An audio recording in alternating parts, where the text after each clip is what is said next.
congratulates her on getting a chance to be reborn. The girl is completely dumbfounded. She never thought such an outrageous thing would happen to her.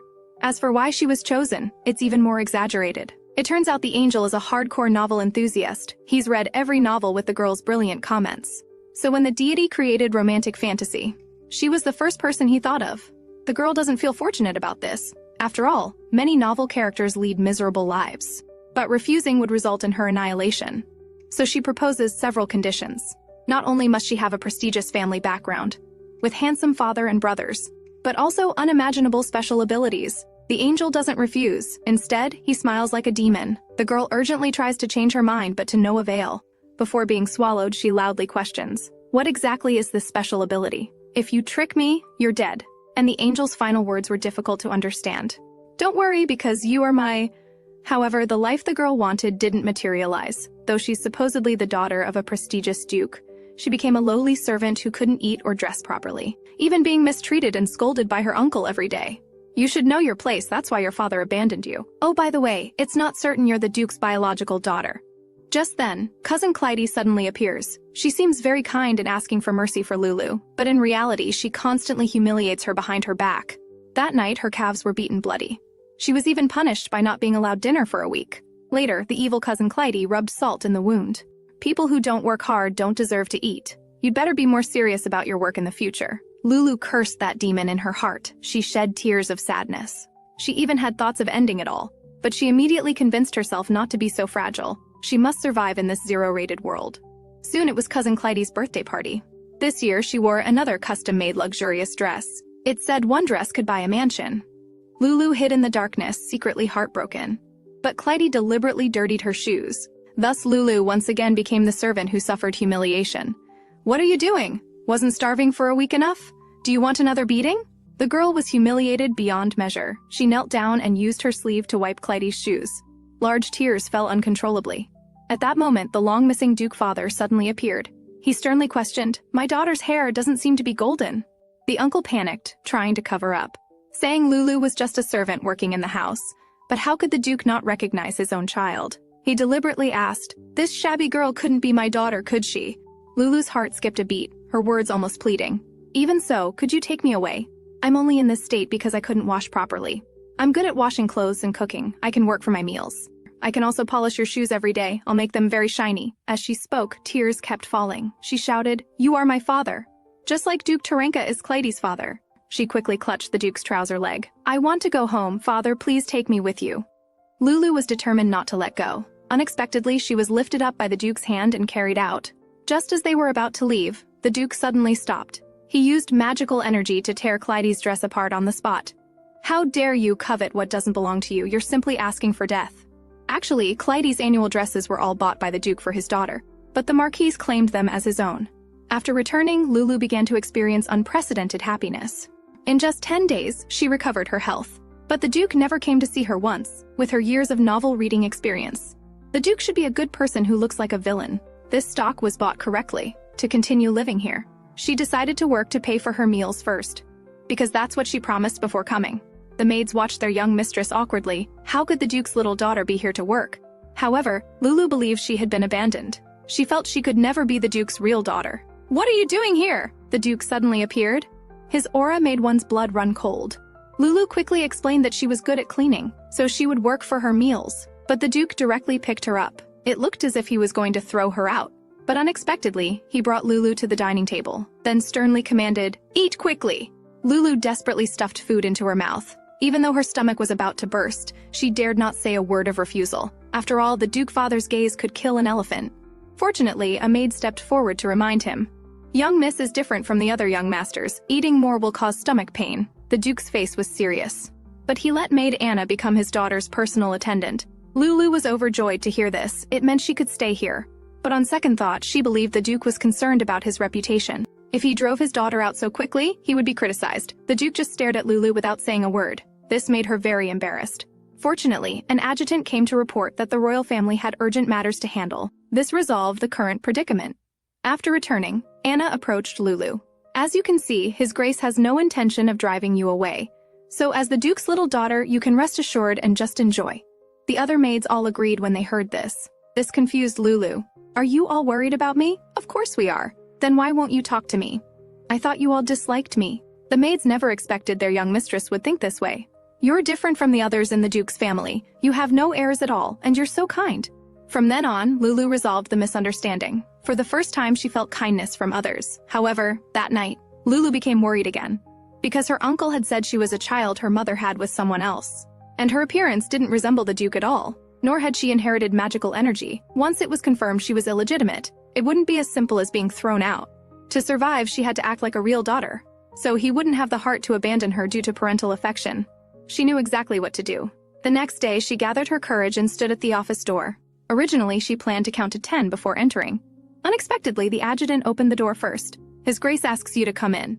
Lulu was extremely nervous, but she quickly adjusted and rushed in. Dad, I've missed you so much. Everyone present was shocked. You missed me? But you seem very uncomfortable in my presence. Lulu was nervous having been exposed, but she still persisted, saying it was just unfamiliarity, so they needed to stick together to become close. The next second, she was lifted onto his lap. To gain favor, she put her hands on the Duke's face. Suddenly, a text box popped up. Conditions met, confirming contractor identity. Special ability rush and cash awakened.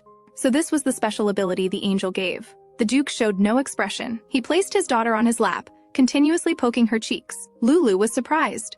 Was this the novel trope of a tyrant becoming a daughter con? However, the Duke said she looked like an angry pufferfish. After the meeting ended, the Duke held her from day until night. They spent the whole day together, only letting her go back to bathe when it got dark. Lulu was puzzled. Was it because she said earlier they should always stick together that he acted this way? But she dismissed this thought in a second, and currently there was something more important. That was the prompt box that appeared during the day. She was frustrated she couldn't read it completely. The prompt box appeared again. Ability rush and cash cannot be used. I can't believe with such simple awakening conditions it took you so long to get here. You didn't think it was a fraudulent contract and curse me in your heart, did you? Lulu felt guilty being exposed. So was making puppy eyes at the Duke's face the awakening condition? Then the text box updated again. Use coins to summon novels you've read, and randomly extract the female lead's abilities.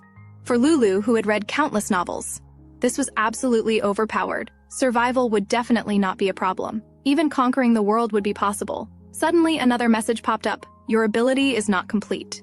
Please perfect it with your own strength. Condition: obtain a summoning medium. Reward: 500 gold coins. Lulu accepted the task without thinking. She began to consider what the summoning medium might be. Normally, it would be a sacred object from a temple or a treasure from a magic tower. Otherwise, it would be a family heirloom passed down through noble generations. Currently, she could only possibly access family heirlooms, but the intimidating Duke father was a major obstacle. As she pondered, she gradually fell asleep.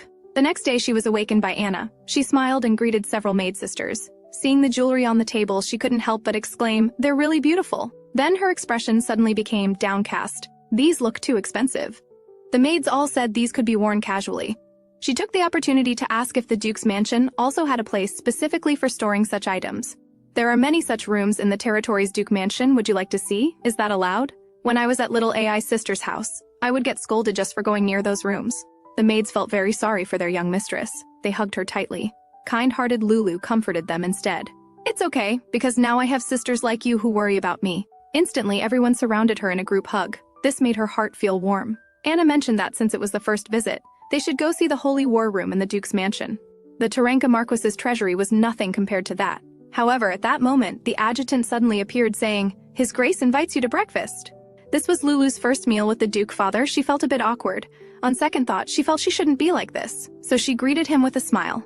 As expected, she received no response, so she decided to focus on eating. The delicious pudding made her eyes light up.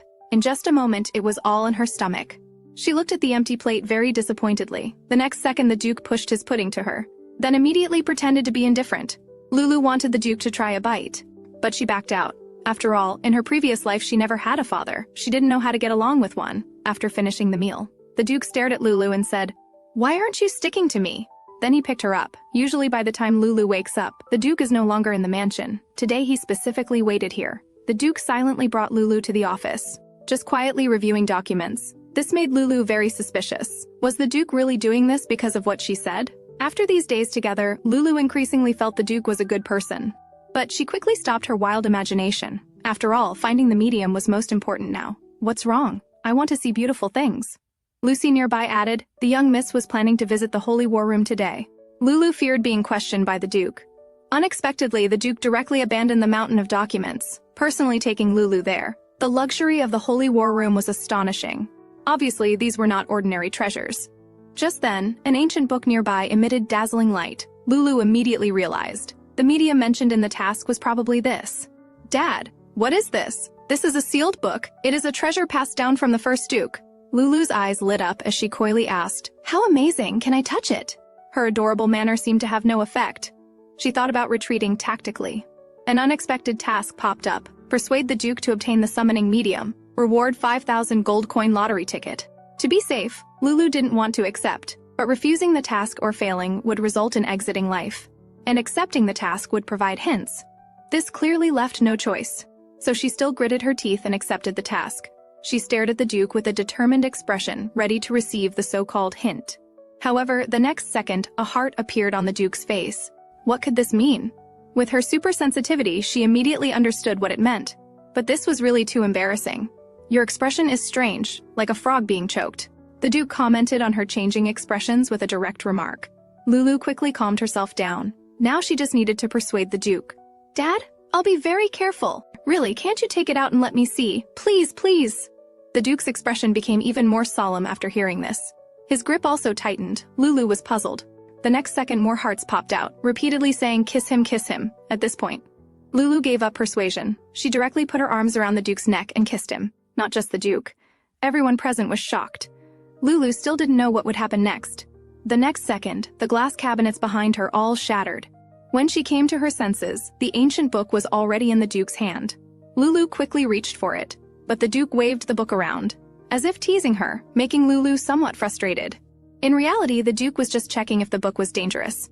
The assistant was very excited. Whatever the case, this is the Duke family's heirloom. It would be bad if the young miss damaged it.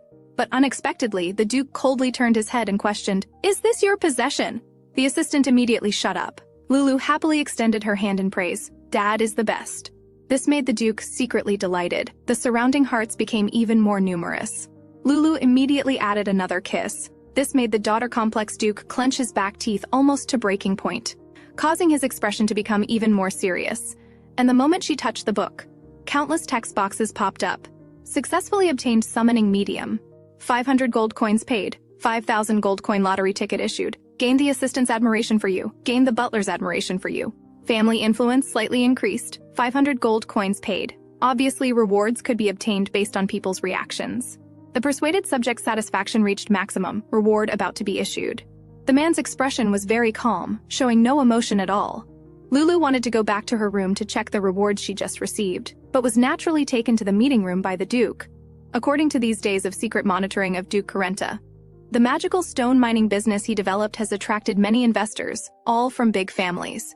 Originally, this kind of thing has many variables. Before confirming the quality of the magical stones, no one dared to act rashly. But because rumors said the Ferraton family had also invested, everyone joined in. The Duke analyzed the possibilities of how the rumors spread. Either these people would invest, unrelated to the Duke mansion, or Marquise Terenka leaked the information to those people. Lulu accidentally spoke her thoughts out loud. Instantly, the scene became extremely quiet. Obviously, things had gone badly wrong. Immediately, all eyes focused on her.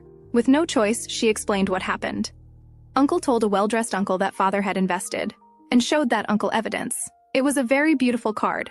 Although it was black, it glittered. The card looked like this. This card was issued by the Ferraton Duke's family. Instantly, everyone was shocked. Some denounced the Marquis's crime. Some questioned the truth of this matter, and some even doubted whether the Duke had actually given money. If no magical stones were excavated, then the Duke's family would bear the accusation of fraud. The Duke behind her said nothing.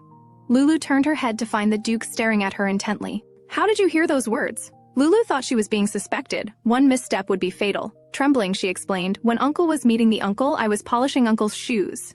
The assistant was very puzzled. Every month for years, the Duke's mansion has been giving the Marquis an astronomical sum as child support. Why would the young miss need to do such servant's work? Lulu frantically explained it wasn't like that. "Uncle said father didn't give money and abandoned me, so I needed to wash dishes, scrub floors, and clean. Only then would he shelter me and give me food." None of those present believed it. The Marquise was clearly an uncompromising daughter-con. How could he do such things to a child? Lulu tried to make her tone more age-appropriate, but still failed to gain the trust of those present. Fearing for her life over one sentence, she immediately knelt down and began polishing shoes. Tears of grievance kept falling. She tried hard to simulate the scene from back then just to be believed. Enough. Who are you interrogating? Instantly, the Duke's angry magical energy passed through Lulu, choking those present until they could hardly breathe, making you recall meaningless memories. The Duke wanted to comfort his daughter, but still withdrew his hand. Understanding her father's intentions, Lulu quickly grabbed his hand. The Duke, with rampaging magical energy, was instantly appeased. He picked up his daughter and held her tightly in his arms. After some time, Lulu slowly woke up in the bedroom. She thought the maid, Anna, had brought her back. Seeing no one around, she hurriedly took out the worn family heirloom to study. The moment she opened the book, a burst of dazzling light emerged. The originally worn-out book became brand new. What forbidden magic would be inside? When she excitedly opened it, she was instantly dumbfounded. The book was blank. The next second, a text box popped up. Summoning medium seal removed. Special ability and rush and cash. Usage restriction removed. Suddenly, the system sound rang. Please use gold coins to summon novels and then extract abilities. Reward 1,000 gold coins. She didn't expect to get the desired task right away. Lulu waved her arms randomly, but nothing happened. According to her intuition from countless novels, it must be that. After confirming no one was around, she recited that puja. Being with blood as cold as soda, I hope you appear before me immediately. Show the power to smash frustrating plots. This was really too embarrassing. Fortunately, it triggered the plot. Please say the name of the novel you want to summon. My choice is Running Away from the Silver Spoon. With money, I won't have to worry about being thrown out. However, the words insufficient gold coins appeared. As always, poverty-stricken. Suddenly, the system prompted again. Do you want to use the 5,000 gold coin lottery ticket? Lulu happily responded loudly, praying to get 5,000 gold coins. But after the congratulations, what she got was only 100 gold coins. Currently a total of 1,100 gold coins. Her luck was as bad as ever. Suddenly, she remembered there was another message she hadn't confirmed. Lulu didn't have much hope. Unexpectedly, the reward was a novel rental ticket. For a full 3 days. It was even better than 5,000 gold coins. Lulu happily knelt and bowed toward the Duke's office. It seems the most important thing now is to collect gold coins. Suddenly, there was a maid's voice outside the door. Lulu quickly hid the book. You must be hungry. You were sleeping so soundly I didn't wake you. I didn't expect you to sleep so deeply on the Duke's lap. Lulu could hardly believe what she heard. At first you were just nodding off, then you completely sprawled out sound asleep. Everyone couldn't help but laugh. It was His Grace who personally carried you back. Lulu now really wanted to die of embarrassment. Dad must think I'm so troublesome. Lucy quickly explained, the Duke really loves you. Normally he finds even taking measurements troublesome, but today he summoned the tailor to customize for you. So he's just unfamiliar with these things. The other maids also agreed. Since you came, we often see His Grace showing a different side from before. After all, people from the Duke's family are different from ordinary people. Lulu was very puzzled by what this meant. Lucy quickly made eye signals to avoid the topic. So Lulu believed the Phaeton family definitely hid some secret. She needed to find a way to inquire about it. Meanwhile, Lulu's Marcus uncle was furious. Due to the Duke's intervention, he lost all his investments. Even the bank refused to extend the loan. Could the Duke know about his rumor spreading? The evil man devised a plan. He called his daughter Clyde, wanting her to go to the Duke's mansion to investigate. Don't you miss your cousin? Go to the Duke's mansion to see how she's doing. The arrogant Clyde didn't see Lulu as her sister at all. She believed even if they met, Lulu should come to see her. After the Marquise's persistent flattery, she reluctantly agreed. With a condescending manner, she said, I personally visits, she will surely be grateful. At this moment, Lulu, who was dining, suddenly sneezed.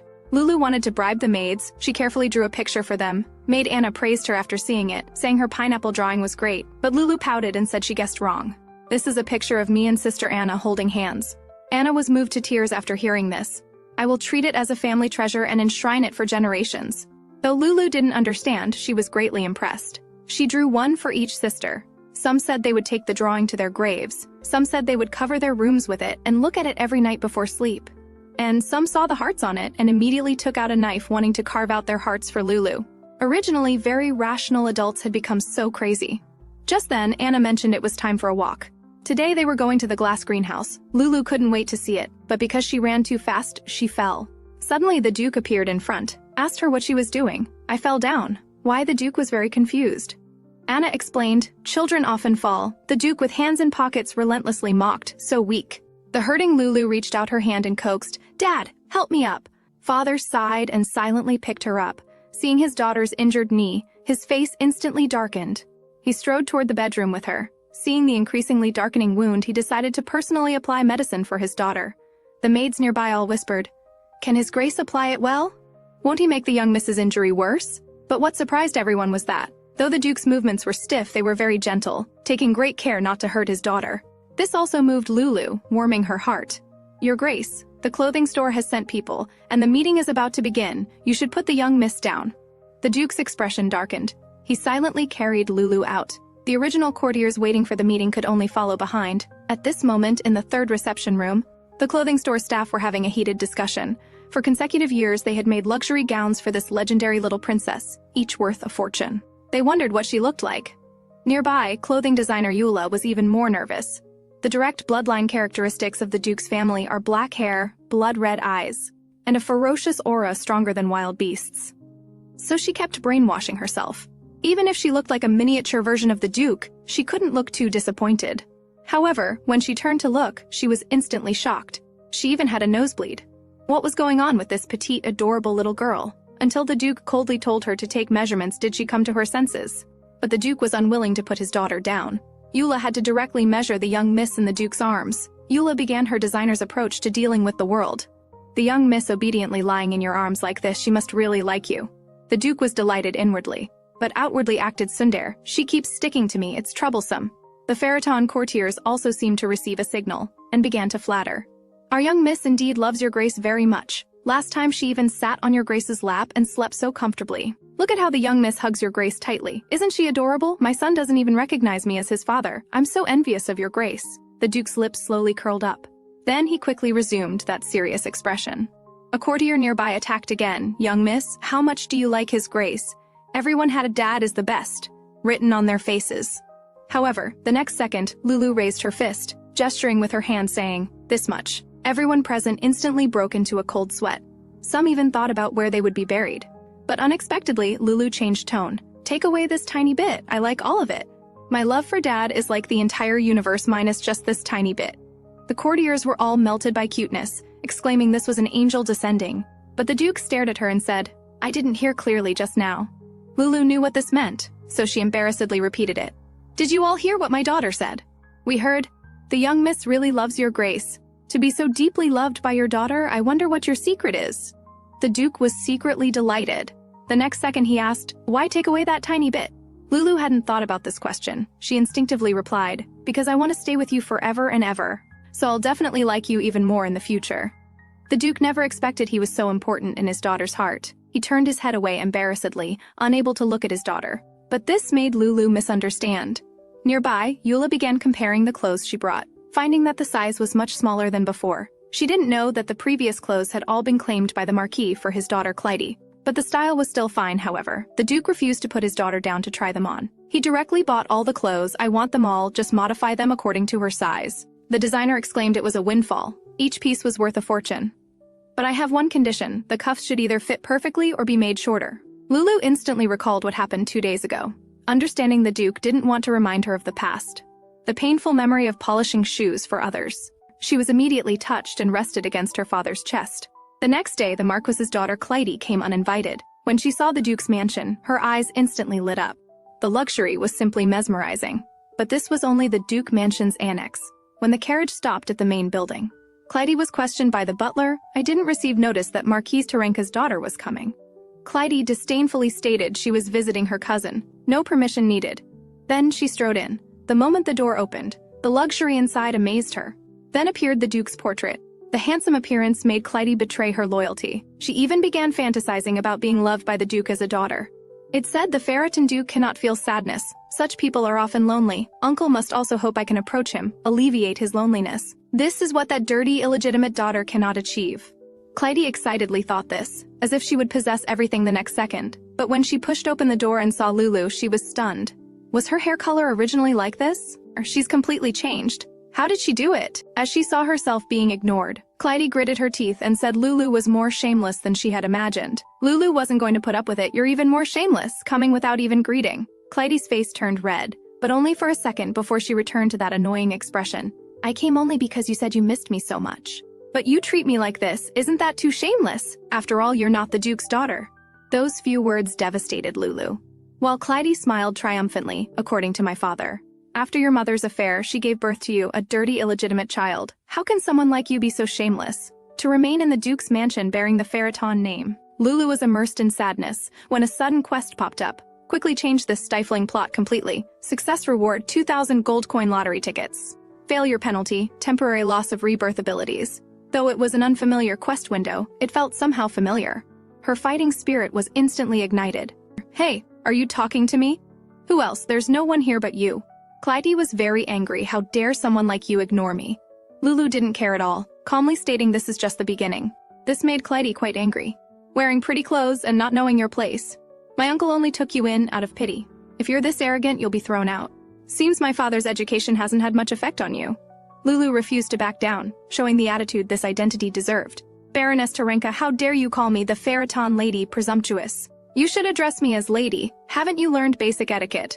Lulu was impressed by her own coolness, while Clyde angrily emphasized, she's an illegitimate daughter born from her mother's affair. Can you take responsibility for what you said?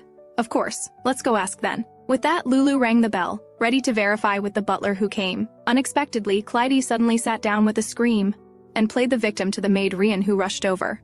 Why would you say such terrible things? I came here for your sake.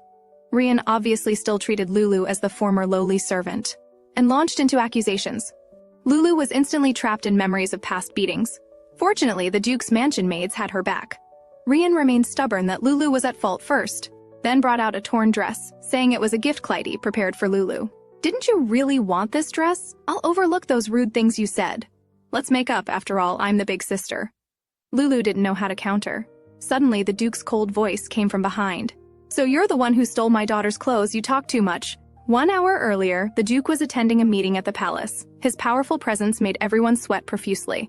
Because they couldn't reach an agreement, someone suggested taking a break, since the meeting had been going for hours. Suddenly, one of the ministers said it was too late, probably couldn't buy macaroons for his daughter. When asked why not send servants, the count said servants buying them couldn't compare to daddy buying them personally. Others agreed. The Duke listened silently, already imagining his daughter happily greeting him and giving him a kiss on the cheek. However, macaroons are very popular, probably sold out by now. The Duke seemed to see his daughter's disappointment, his daughter's kiss also drifting away. This was something he couldn't tolerate, so his expression became more frightening. Everyone thought it was because the idle chat had angered the Duke, but unexpectedly the Duke asked, Viscount Turjo, where is that pastry shop? Although it was just a simple question. The Viscount had already imagined his own death, so everyone was afraid to speak. Only one clueless person responded, but then shut up under the Duke's imposing presence. The meeting continued, then the adjutant came to whisper a few words. The Duke immediately became anxious to leave. The scene became chaotic. What urgent matter made the Duke so anxious? The adjutant wanted to tell them not to worry. Last time he suddenly left a meeting was because he heard Lulu was cleaning windows at home. He hadn't attended meetings lately because Lulu said she wanted to stick with him. Today, it was because he heard Clyde was causing trouble for Lulu, compared to Tarenka Baron using the Duke's family name to deceive people. Their mistreatment of Lulu made the Duke even angrier. This was a very strange thing. After all, the Pharaton Duke's family was different from ordinary people, born without any emotions, not needing any communication. But Lulu was completely different. Your lordship's loving care for the young lady is truly heartwarming, because she is of Pharaton blood, so I should protect her until she comes of age. Don't you find the young lady cute and lovable? Though the Duke immediately recalled Lulu's smiling face, he stubbornly denied it. Your question isn't unreasonable. After all, there are many strange things about my daughter. She falls too easily, and she cries. She tells me she misses me, even kissed my face. She even fell asleep on my lap. What's stranger is me, just staying by her side. I always want to feed her, want to do something for her, even want to bite her. My heart always feels tingly, like there are insects crawling inside. Looking at it this way, both mental and physical symptoms are serious. The emotionless Duke even believed. This was a curse cast by Baron Tarenka through blood relations. The adjutant understood completely. This was obviously a classic case of daughter complex. But he didn't speak up, feeling that someday the Duke would know what this abnormal condition really was. Before leaving, the Duke asked his adjutant to inquire about the pastry shop the Viscount mentioned, and also collect information about shops selling pudding, as well as toy stores for children. Then the Duke sat on his carriage back to the mansion with an angry face. The Duke hurried home, afraid Lulu would be hurt. At the Duke's mansion, the tactless Clyde smiled and rushed over. But the Duke completely ignored her, walking straight to hug his daughter, and asking why she was holding a torn dress. This action made the self-centered Clyde very frustrated. She's just a dirty, illegitimate child. Why does she get the Duke's love? She put on a pitiful face. Do you dislike me? Even so, I'll forgive you. After all, you've just been deceived by lies. I apologize on behalf of my cousin, uncle. The Duke repeated the word forgive with confusion, which made Clyde happy, thinking he'd taken the bait. She lied to you saying I stole her clothes, I understand. She must have said that lie to please you. That must be why you misunderstood me. Lulu had grown up surrounded by malice, but couldn't imagine how heartbreaking it would be to be misunderstood by her father. Unexpectedly, the Duke's expression suddenly became very grave. He sternly questioned, "Then what about the dress I saw earlier? When I went to Baron Terenka's mansion to pick up my daughter, why were you wearing the dress I prepared for her?" Only then did Lulu realize that when the Duke said she looked shabby that day, it wasn't that he was dissatisfied with her, but with her appearance. At this moment, father and daughter finally resolved their misunderstanding. Clyde, standing nearby, was clearly desperate, loudly arguing, "That was the birthday dress Daddy bought. It's always been that way." Now the Duke knew his daughter's clothes had been stolen every year. "That was my dress. Not for this imbecile." The Duke was furious. She dared to insult his daughter like this. Instantly, magic energy scattered out. Clyde fearfully explained. Everyone called her an imbecile, including her father and people in the mansion. The Duke now seemed like Yama crawling up from the underworld, his pressure so intense even adults couldn't withstand it. Let alone children. "Haven't you heard the rumors about me? Everyone says Duke Faraton is a ruthless killer. The tears shed by a man who cannot feel sadness are the blood of others." Clyde still dared to speak recklessly, saying Lulu was a dirty, illegitimate child who stole her position. The Duke instantly became even more terrifying.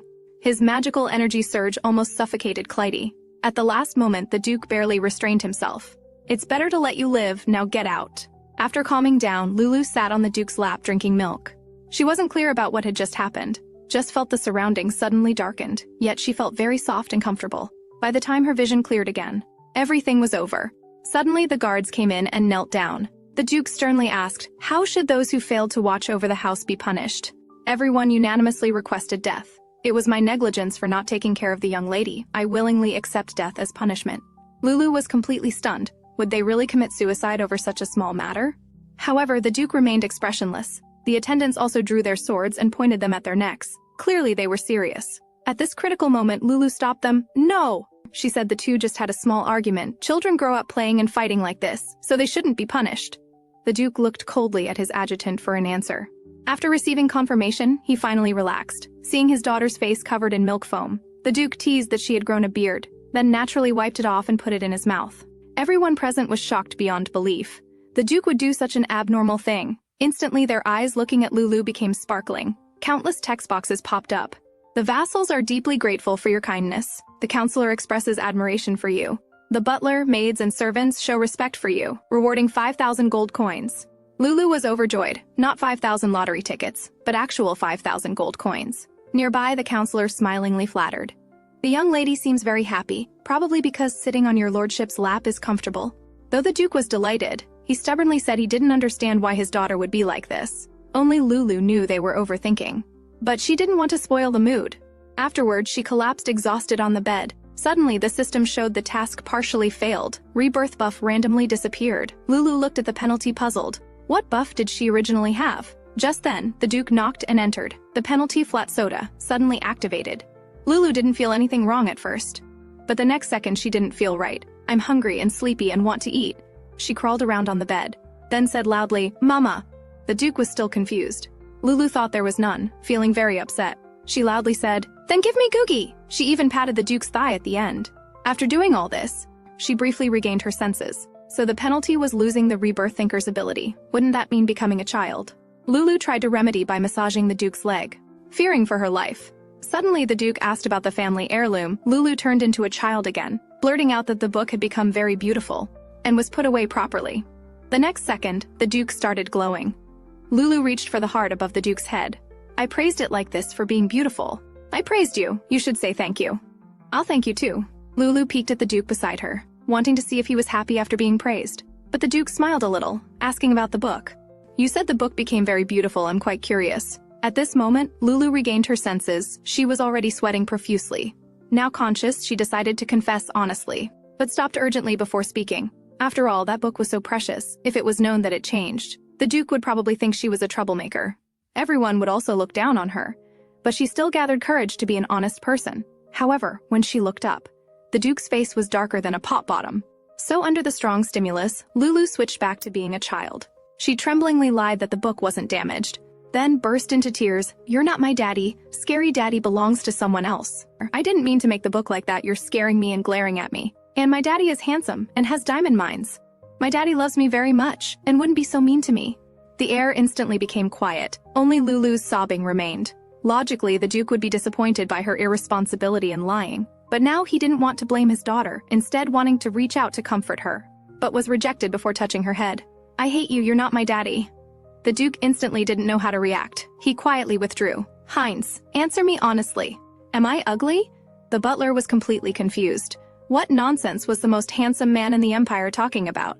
After learning what had just happened, the butler could hardly believe it. Just then, Lulu's personal maids walked out chatting happily. The Duke immediately approached to ask what they were holding. Under the Duke's terrifying pressure, Anna handed it over first. However, the Duke was puzzled by the pineapple on it. Is this some kind of code? Anna shyly said it was a gift from Lulu. Other maids also happily introduced, this is me and the young lady holding hands. This is me hugging the young lady tightly. I received 3. Of course these can't compare to yours, after all, you're her father. The young lady must have given you many. What did she draw for you? Must be a handsome daddy, right? Everyone looked expectant. However, the Duke said gloomily, I received nothing. In an instant, everyone's jaws dropped. In the room, Lulu, who had regained her senses, was regretfully banging on the bed. Cursed penalty. Now I'm in trouble. On the other side, a fearless maid suddenly transformed into Detective Conan. There's only one truth, which is that the young lady detests your lordship.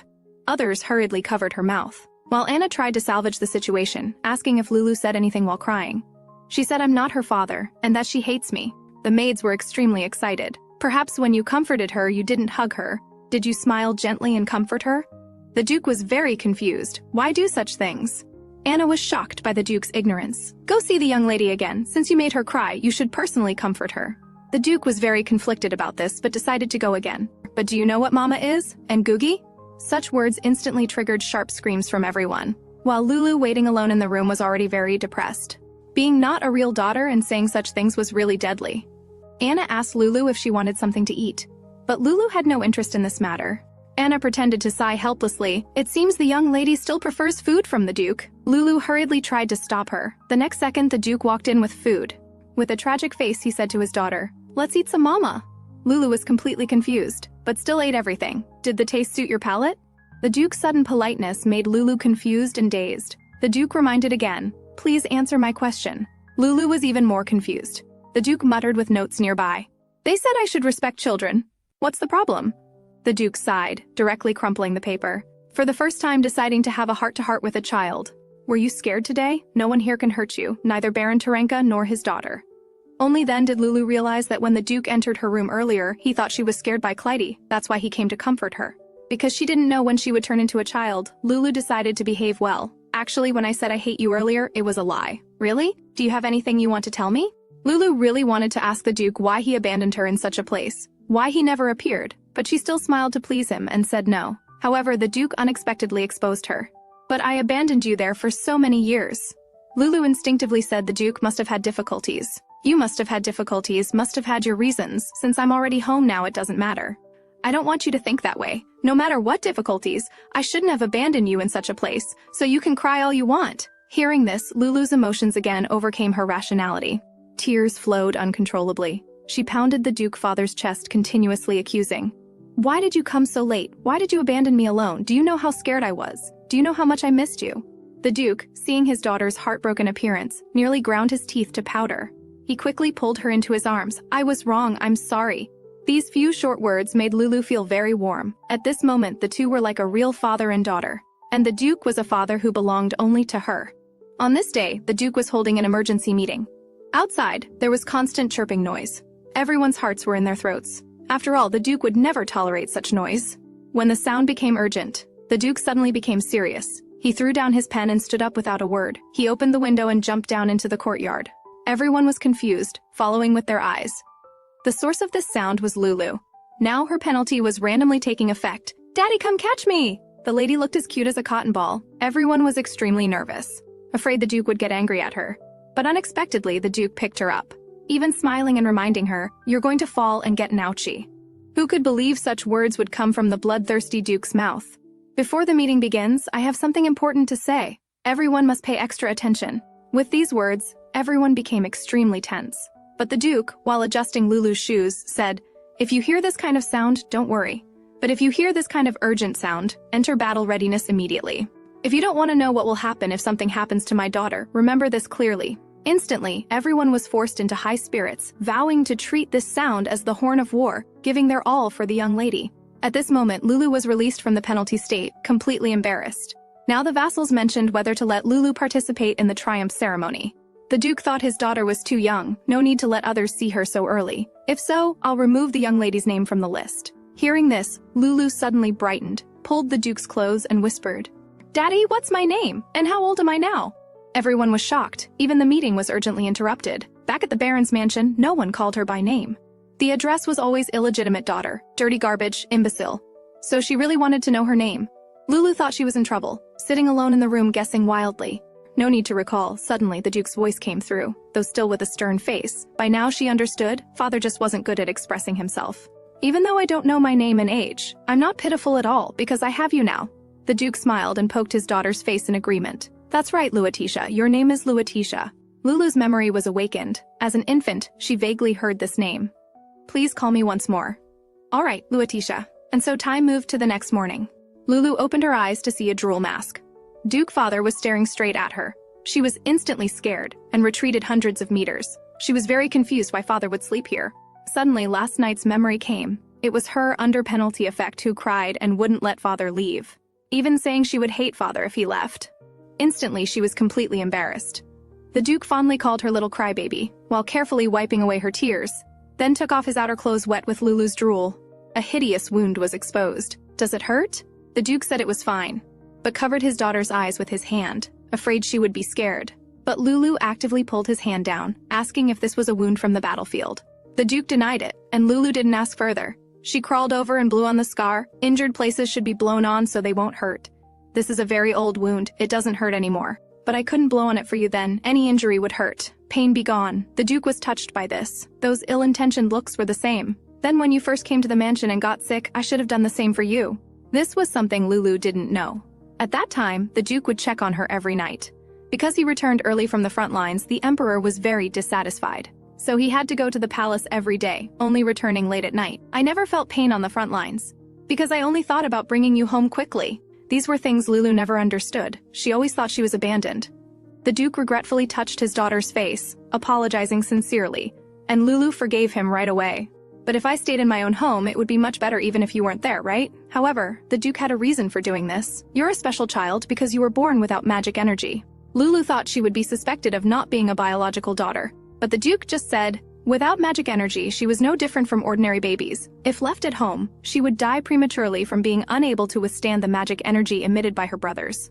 Things would be different when I'm home, but I had to go to war then. Baron Terenka, as your uncle, volunteered to take care of you. To protect you, I sent you there. During this time, I also received reports saying you were living well there.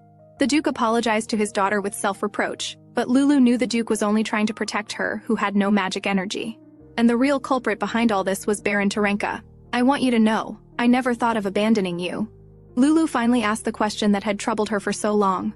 Even if I don't have magic energy, are you still my daddy? The Duke's attitude was firm and serious. He promised that no matter what, it would always be so. Lulu finally couldn't hold back and burst into tears. The two embraced tightly. She had made many requests to the angel before, but as an orphan since childhood, all she really wanted was a loving family, nothing more. Lulu only learned today that she was 4 years old. Her birthday is October 11th, and this year had already passed. Duke father noticed her disappointment. He promised that for her 5th birthday celebration, it would be more grand than the royal families. Lulu knew father was feeling guilty about the past. So she comforted him. Daddy sent me a dress as a birthday gift every year. Though it was stolen by Clyde, I still felt very happy. Mentioning this made the Duke very angry, that pair of ignorant father and daughter daring to steal what belongs to you. The Duke showed a fierce expression. But Lulu beside him was very happy, because even when father was fighting to the death on the battlefield, he never forgot his little daughter. I thought you didn't like my birthday, the Duke was confused by his daughter's words. Lulu had always been afraid to ask about her mother, but today she decided to find out. Uncle said on the day I was born, Mommy became a star in the sky. The Duke was so angry his magic energy scattered, but he still tried hard to control himself. He took his daughter into his arms and patiently explained, your mother didn't become a star in the sky that day. She not only nursed you, but also named you personally. Lulu smiled happily. Now she loved her name even more. It seems Mommy really loved me. She loved you very much. She was even reluctant to put you down from her arms. Your birthday is a day that should be celebrated, so in the future it will never be casually spent. The Duke's hands were rough, but in Lulu's eyes they were the largest and warmest hands. Although she was curious about the cause of her mother's death, to avoid making her father sad, she didn't ask. We've made a promise, you're my daddy forever. The Duke smiled and extended his hand to pinky swear with his daughter, but was pulled over to do childish actions, stamping, signing, copying. After completing these, Lulu finally felt relieved. No matter what happens in the future, you're my daddy. Somehow the little girl had such strength that she made the Duke's hand red and swollen. Then the Duke turned and asked, even if I'm not handsome, it's the same? Even if I don't have money and won't indulge your every whim, it's the same. Lulu then remembered what she said when the penalty was in effect, not knowing how to respond. The Duke answered himself, you don't need to worry, I meet all these conditions. Worthy of the confidence from the Empire's #1 handsome man and richest man. The condition of indulging me is also met? The Duke smiled and answered, of course, firmly thinking to himself even if asked to die, he would gladly do so. Earlier at the meeting, learning that Lulu didn't know her own name, all the vassals were very angry. After all, even the child support payments were embezzled in previous years. After the Duke cut off Tarenka's funding, investors with good judgment withdrew their investments, and bigwigs who invested in magic stones were watching for cues. Now is the era of money and power. Compared to poor nobles, the wealthy asset class has more advantages. The Duke clearly knew. When Tarenka loses everything bit by bit like this, he will feel extremely miserable and painful. But compared to his daughter's experience, this was far from enough. Just now, Lulu was comfortably sleeping in, but her ears were constantly hearing the ringing of an alarm clock. She angrily got up and cursed, but found a text box had popped up. Duke Pharaton is planning to strike against Tarenka. Learning this news, Lulu was very happy. But the system predicted her prediction. You're not happy, are you? The real soda plot is to take revenge personally. Lulu was completely surprised. From common sense, how could a 4-year-old take revenge? However, the system didn't stop, requiring her to recover the property Tarenka purchased with child support money. Refusing the task would increase the probability of penalty effect, while during the task, the penalty state would be removed. Seeing this, Lulu instantly changed her mind. She accepted this task on the spot. She pulled open a drawer beside her, deciding to use the novel borrowing right. Instantly, the system voice sounded, please state the name of the novel you wish to summon. Lulu waved her little hand, immediately deciding on this one. I seduced 10 men in a reverse harem. Extract the female lead's ability. She hadn't expected to summon this novel, because the plot was rather boring. She had read half of it before giving up. According to the current level, only one ability can be randomly extracted, but Lulu confidently stretched out her hand, believing it was time to compensate for the unfortunate 100 gold coins. Ability effect, the emotional state of the designated subject will be marked as information. This is equivalent to mind reading. However, because she didn't finish the book, she couldn't get the complete ability. But this should be more than enough to deal with the Baron. Meanwhile, Baron Tarenka was being forced to return investment funds.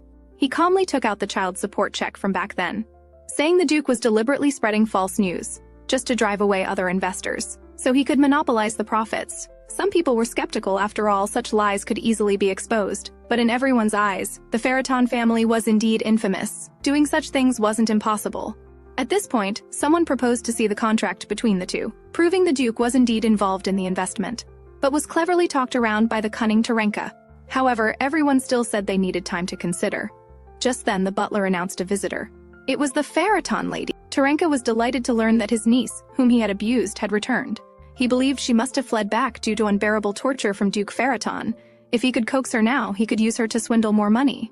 He would then lie that the Duke heard everyone was withdrawing their investments. So he had increased his investment amount. Tarenka confidently believed that the greenhouse garden scene must have enchanted Lulu. She must be crying and begging to return now. But when he eagerly pushed open the door, he found Lulu dressed quite elegantly, completely different from what he had imagined. So he pretended to be calm and asked, I heard you came to see me. Lulu smiled and replied she came to get her money back, then silently activated mind reading on the man. Hearing this, Tarenka instantly became vicious, as if he wanted to devour Lulu alive. A guard nearby wanted to step forward to protect her, but Lulu stopped him. I don't need to be polite to someone who stole my money. The Marquis's face twisted immediately. He accused Lulu of being ungrateful. I didn't throw you on the street but raised you to this age, you should be grateful. At this moment, the man wondered if Lulu had taken the wrong medicine or was mentally unstable. Weren't the Magi mines and extraction springs all bought with my living expenses? The man still defended himself. That was investment money from Marquis Pharaton. So in the end, it was all bought with Pharaton's money, right? Although Tarenka was furious at being toyed with by Lulu, he regained his composure. This puzzled Lulu. Perhaps this wasn't what he was worried about. So Lulu tentatively brought up the Magi stone mine. Sure enough, it caused the man's unease. "Why are you so nervous? It's as if you're desperately hiding something. You look so pitiful."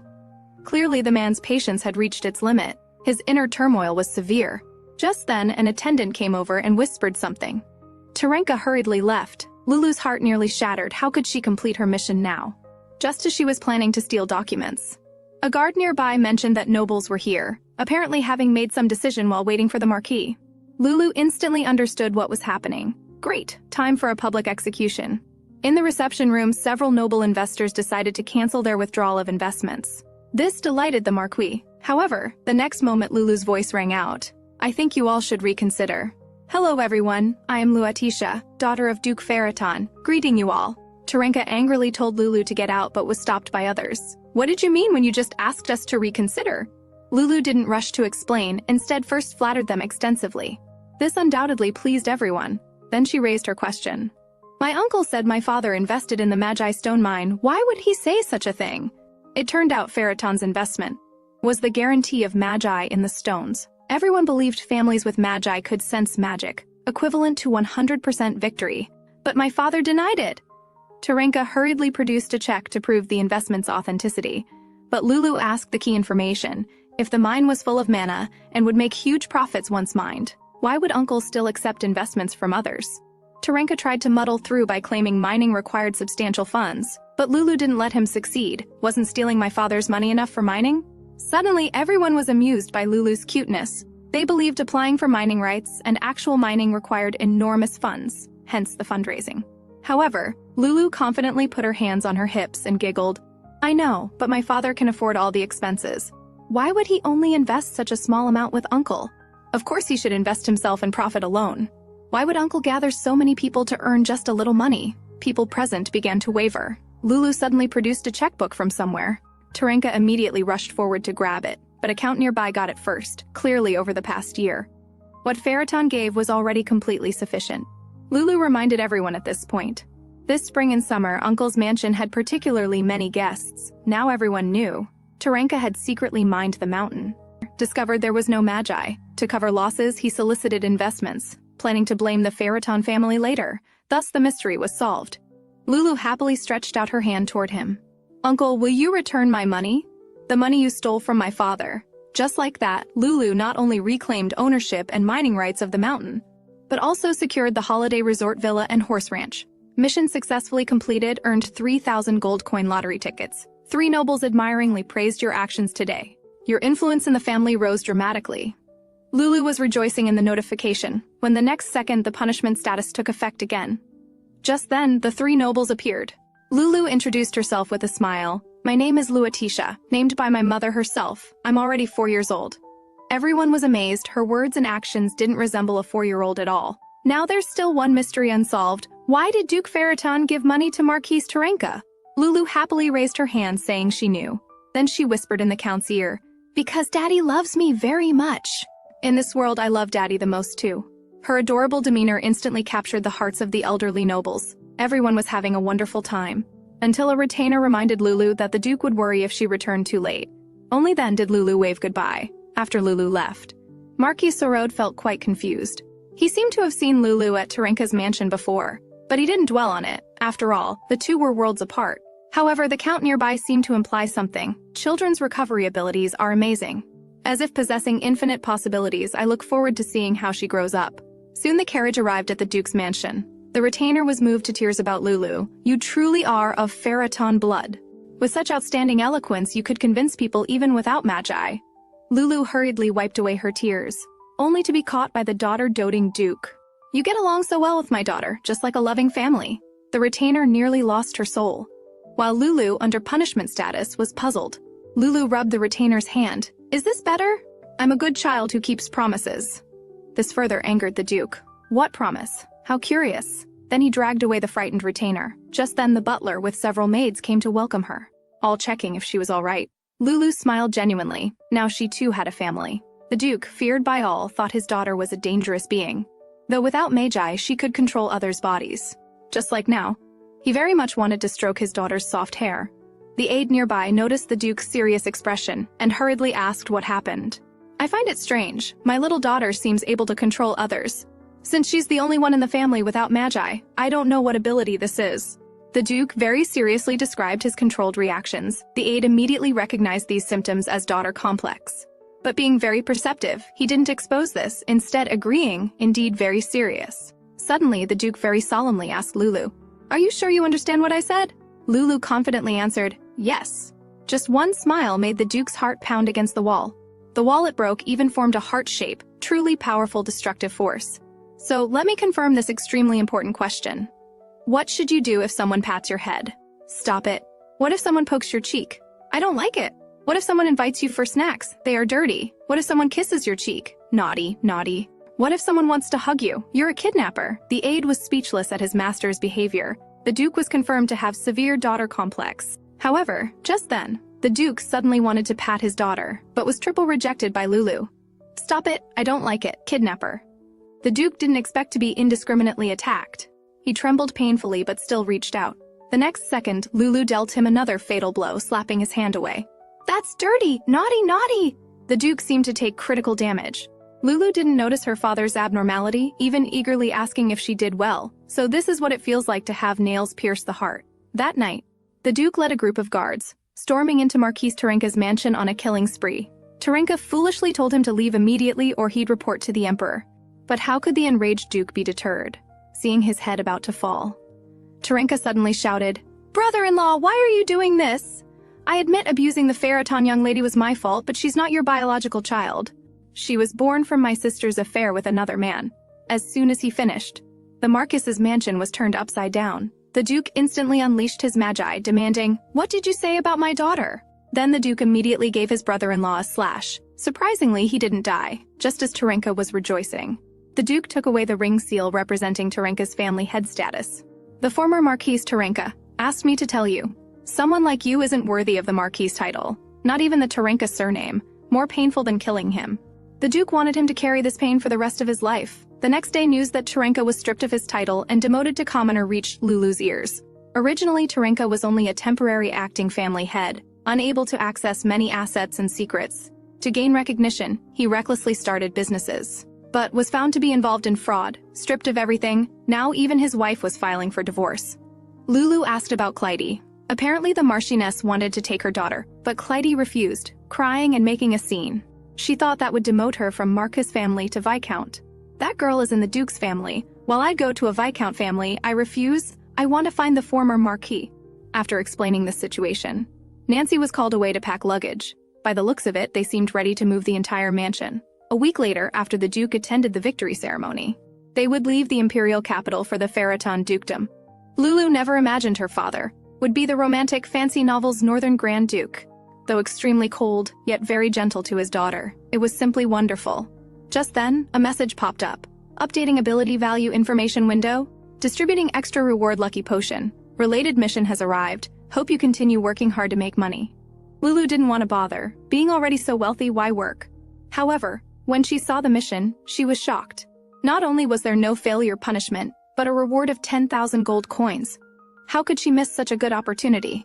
She immediately accepted the mission. Currently, there were 2 missions in progress. Lulu only then realized she hadn't read the tasks carefully, causing the mission to remain incomplete. She immediately regretted it. Lulu's muttering confused the maid. To avoid exposure, she quickly pretended to talk to her little hamster. This charmed the maids. "Our young lady is so cute, completely different from taking care of the young masters." Hearing this, Lulu became interested. Her brothers must be as handsome as her father. So she eagerly asked, "What kind of people are my brothers?" However, she was met with the maid's indescribable expressions. What an ominous feeling. Today was the Duke's return day. The butler had decorated the mansion to its original state early on. Only such dark, solemn, and terrifying atmosphere befitted the Duke. A servant nearby reminded him that such an environment might frighten the young lady. After all, rumors said the Duke was returning for her. However, the butler didn't believe such rumors at all.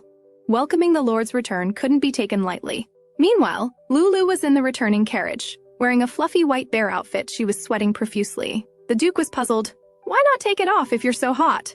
But Lulu felt it was the maid's heartfelt gesture. Though hot, it made her happy. The Duke thought about it very seriously. This might be that feeling of something troublesome and useless, yet one wants to allow. Lulu knew her father was talking about the time she blew on his wound. She pouted, unhappily explaining, "I couldn't blow on your wound when you were hurt.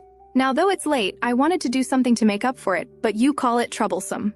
Suddenly, the Duke reached out and pinched her little face. With an indulgent and serious expression, he said, "Lulu, thank you." Soon the carriage arrived at the northern mansion. Everyone's reaction to Lulu was disbelief. Where had the Duke family's ruthlessness gone?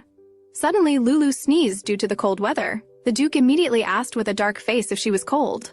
This made the butler exclaim, "Oh no, the master wants the young lady to always feel cold."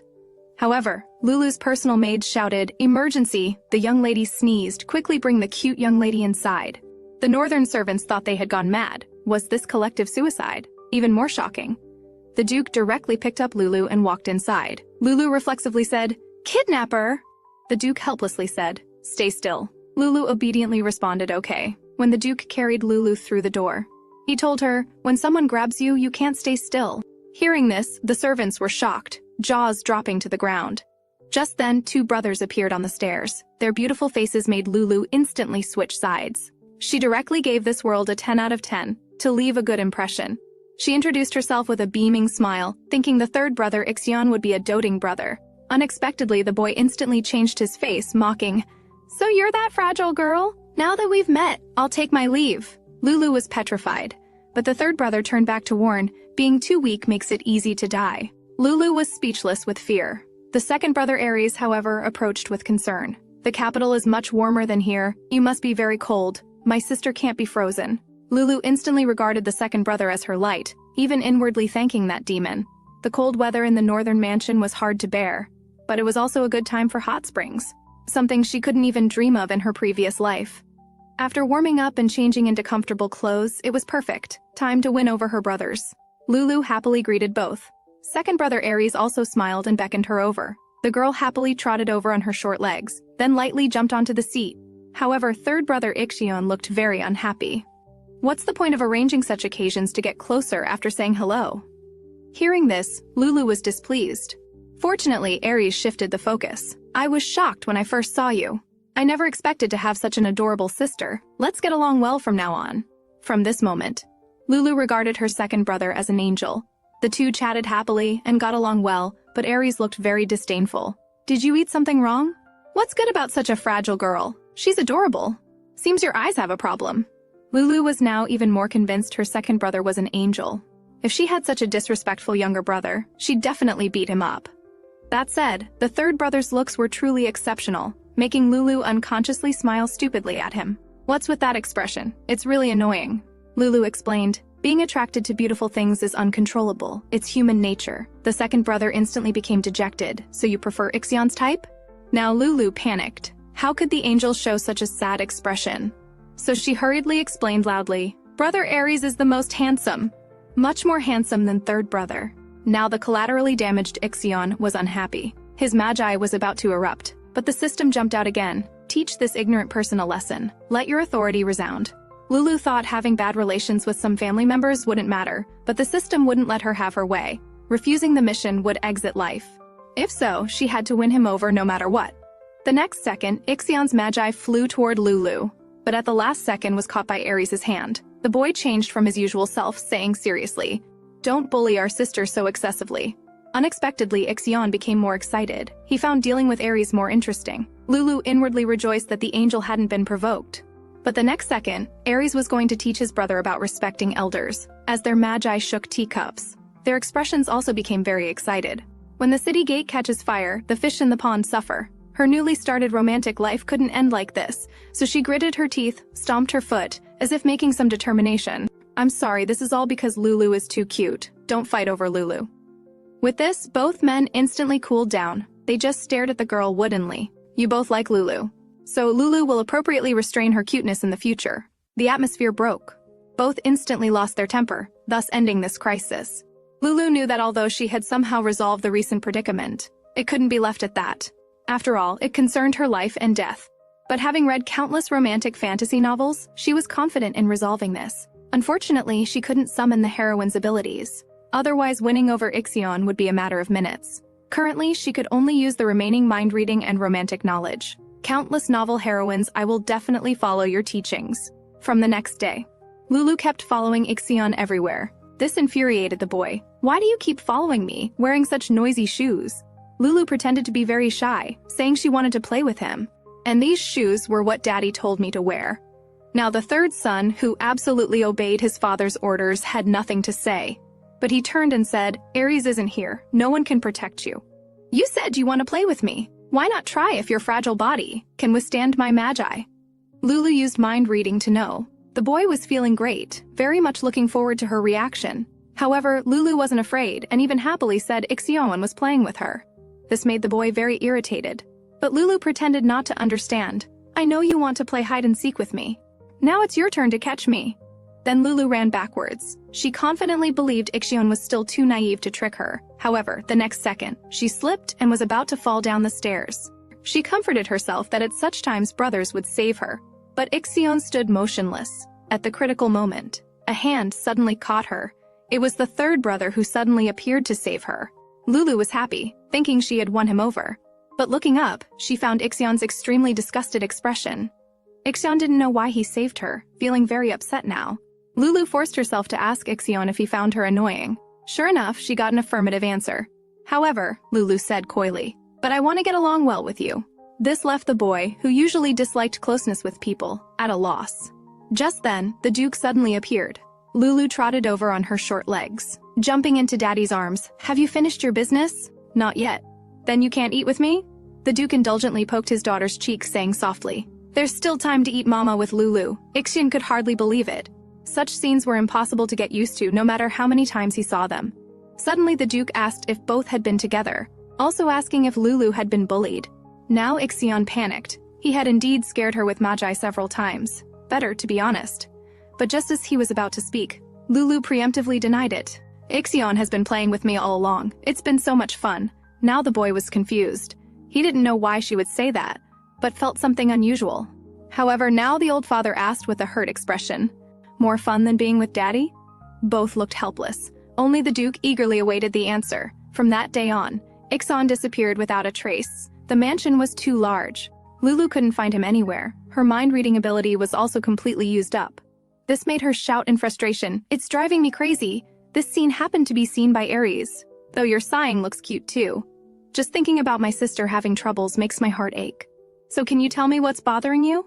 Lulu pouted unhappily. "Actually, Ixion keeps avoiding me. I want to get closer to him, but he always says I'm annoying. How hateful." Now Aries glanced at a pillar. Pretending to be hurt and jealous, seems Lulu prefers Ixion. This alarmed Lulu greatly. She hurriedly explained brother Aries was most important. "Ixion couldn't compare to you at all. You're practically a life blessing."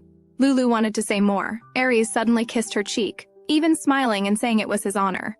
Lulu blushed bright red. Behind the pillar, his brother crushed it in anger. But Aries stopped Lulu from investigating.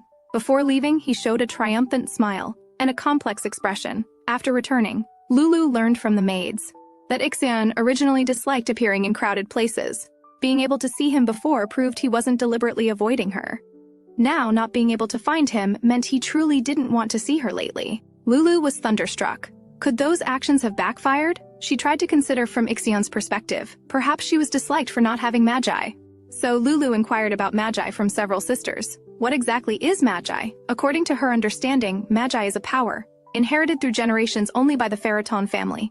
Different from magician's magic power, or knight's spiritual power, it's a very special power, yet also a power people greatly fear.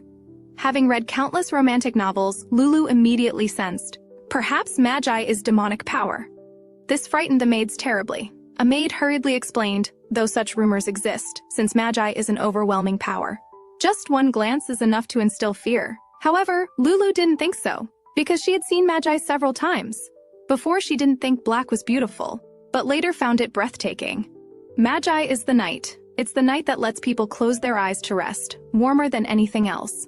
These words moved not only the maids, but were also heard by the brother outside the window. You heard what she said too, right? Last time you even shattered a pillar. Can't you take this opportunity to control your temper? Ixion in the tree seemed thoughtful, remembering Lulu telling their father being with him was fun, then saying he couldn't compare to Aries at all. Ixion felt conflicted and angry. So before leaving, he said, I don't believe words from such a liar. The next day was Lulu's first bonus meeting since returning to the mansion. They were shocked about Lulu reclaiming the mine. Viscount Dier, who witnessed it, was especially proud, even self-proclaimed as a member of Lulu's support club. Everyone's praise made Lulu a bit embarrassed. But she hadn't forgotten her ongoing mission. So she asked her father, "Can I manage the mine reclaimed from Uncle?" Everyone was stunned, hurriedly stating Lulu was too young and lacked financial education, fearing she would quickly lose all the money. However, the Duke declared like a boss, "Losing it all doesn't matter, I have plenty of money." Lulu was dazzled by her father's wealth. The Duke continued, "What's wrong with my daughter playing with her own things? I don't want to hear more nonsense." Everyone was very surprised. Only Viscount Dier laughed maniacally. After the meeting, he took a cherry black forest cake to give Lulu. On the way, he met butler Alan. He excitedly introduced his gift to the butler.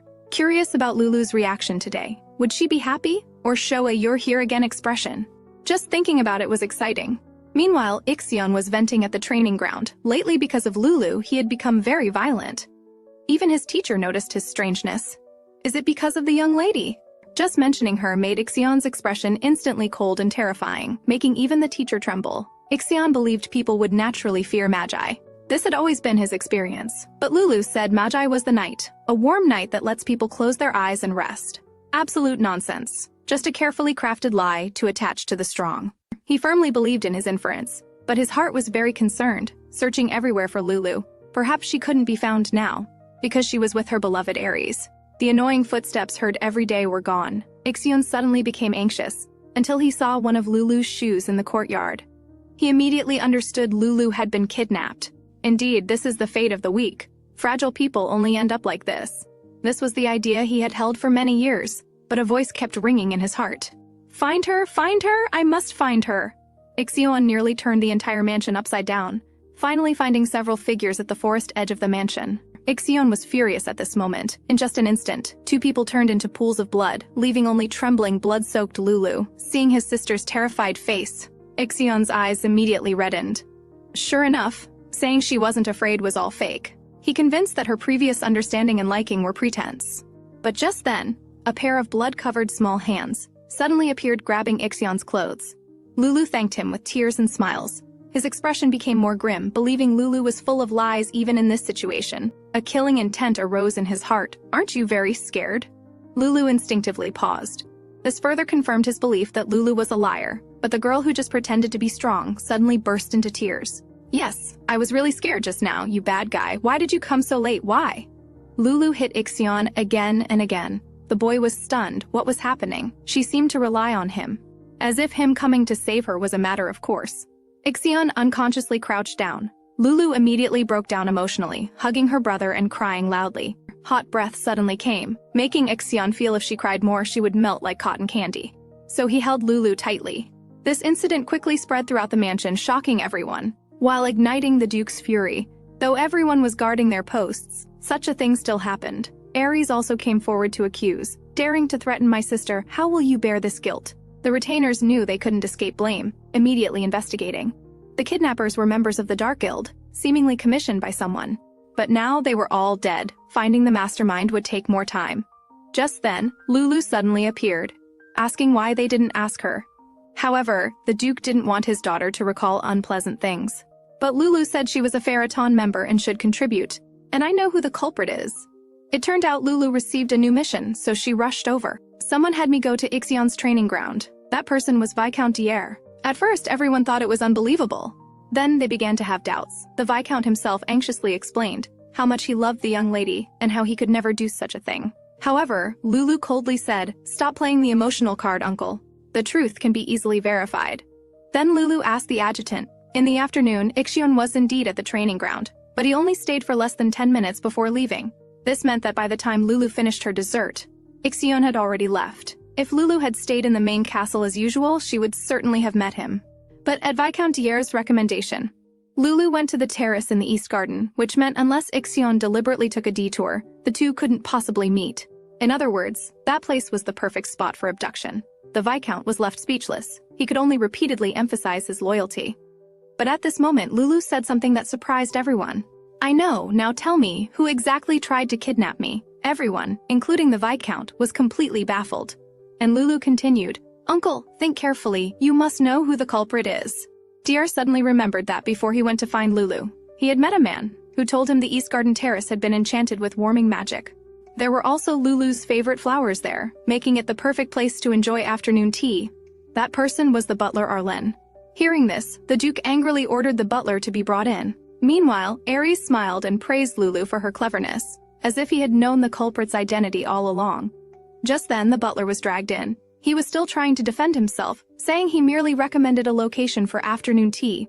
But soldiers found kidnapping commission documents and mysterious communication devices in his room. Even so, the butler still wouldn't confess. The Duke immediately ordered him to be locked in the Crystal Tower. He would interrogate him personally. Everyone was amazed by Lulu's intelligence, especially Viscountierre. He burst into tears on the spot, even began to worship Lulu like a saint, thanking her for her deep trust. Seeing this, the Duke directly ordered someone to drag him away. Then with a gloomy face, he said, "Now that the culprit has been caught, you will all bear the responsibility of your negligence with your lives, terrifying everyone present." Lulu didn't want to implicate others. She hastily explained it was her wandering around that caused this. But the Duke wouldn't accept such reasoning. "After all, my daughter was just walking around at home. I hired you to ensure her safety. You're smart enough to understand what I mean, right?" Lulu knew that in this situation she could only use that tactic. So with teary eyes she said, "Is it because Lulu didn't stay obediently in her room that you're scolding sister and uncles? If that's the case, Lulu will stay in her room forever, since it's all Lulu's fault." However, things didn't develop as she expected. Her brother Aries actually said this idea wasn't bad. "My dear sister, I will bring the sky, flowers, and jewels to your room." Lulu was screaming internally. But on the surface, she could only continue pretending. Then Lulu might soon die from lack of exercise. "It seems I can only say farewell to father and brothers." These words shocked both men. They immediately changed their minds and announced they would decide on punishments later. No one could believe it. The typically arbitrary Duke actually canceled the punishment because of the little lady's few words. So one by one they silently expressed their gratitude. A series of system text boxes popped up. Reward mission Magpie completed. Awarded 5,000 gold coin lottery tickets. Family influence greatly increased. 8,000 gold coins granted. Additional surprise reward. Up to 20,000 gold coins can be drawn. The string of rewards made Lulu's jaw drop. She hurriedly returned to her room to check the status window, and found that the mission regarding Ixion still wasn't completed. This meant the boy still didn't see her as family, though Lulu felt a bit wronged. She was still grateful that he saved her. To gain the power to win Ixion over, she decided to draw gold coins first, so she happily summoned the big wheel, only to find that the so-called 20,000 gold coins occupied only a pathetically thin line, while the rest were either 0 or 10 gold coins. Isn't this clearly a scam? So Lulu immediately took out a luck potion and drank it without hesitation. Surprisingly, it still tasted like mint chocolate. Absolutely delicious. Suddenly, a power surged forth. Lulu opened all the lottery tickets at once. After a flash of bright light, the girl was completely stunned. She had gained 26,000 gold coins at once. Talk about incredible luck. Taking advantage of this luck, Lulu immediately summoned the novel, a terminally ill villainess who does not want love.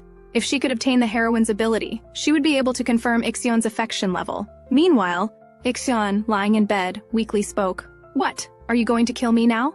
The visitor was actually Aries. The dark-hearted boy smiled slightly. "Of course not. Even if I killed you this way, it wouldn't prove my abilities. I didn't expect you to be so childish. You should be grateful that the Magi didn't go berserk at that time. Otherwise, you would already be a corpse by now." It turned out that Ixion, in his hurry to find Lulu, had spread his Magi throughout the entire Duke's mansion, which meant he had bet his life. Ixion knew he couldn't go berserk, otherwise not only would he die, even Lulu would lose her life. "I heard Lulu came to see you several times, but you wouldn't meet her. That little one was so sad." "It's really amazing. You actually opened your heart to her." Ixion stubbornly refused to admit it. Aries didn't say anything more. He just blindfolded his eyes, then began to replenish his Magi. "Why are you helping me?" "Because you're my cute little brother. As your big brother, of course I should help you." Such words could hardly convince Ixion. But Aries turned to leave. Before leaving, he advised Ixion, "Don't lock yourself in your room just because you don't want Lulu to see your vulnerable side. Lulu really misses you." Although Ixion was annoyed by his words, he was also grateful to him for restoring his broken body completely. Thinking about what Aries had just said, he went barefoot to the window, because he knew the cotton ball would be noticeable anywhere. Ixion smiled rarely. He decided to go see Lulu, to tell her he wasn't someone she could see whenever she wanted. Lulu, holding freshly picked flowers, ran smiling towards Ixion. This surprised the boy. Even after seeing that scene, she still wasn't afraid of him. After all, Everyone else would tremble in fear just seeing the black magi. Just thinking about Lulu possibly reacting that way made him feel terrible. He disliked having such thoughts. So he suddenly released magi towards Lulu, deceiving himself in his heart. What does the little cotton ball's thoughts have to do with me? Even if she spits blood right now, it has nothing to do with me. However, the next second, Lulu suddenly coughed violently. Fresh blood immediately stained the bouquet red. Then she violently coughed up blood and collapsed. Everyone present was shocked, and the most panicked was the person responsible. Actually, this was caused by Lulu's newly acquired ability. The more she is loved by those around her, the more she would cough blood. And this blood would expel bad things. It was a sign of her body continuously improving. So encountering Ixion's magi and coughing blood was actually a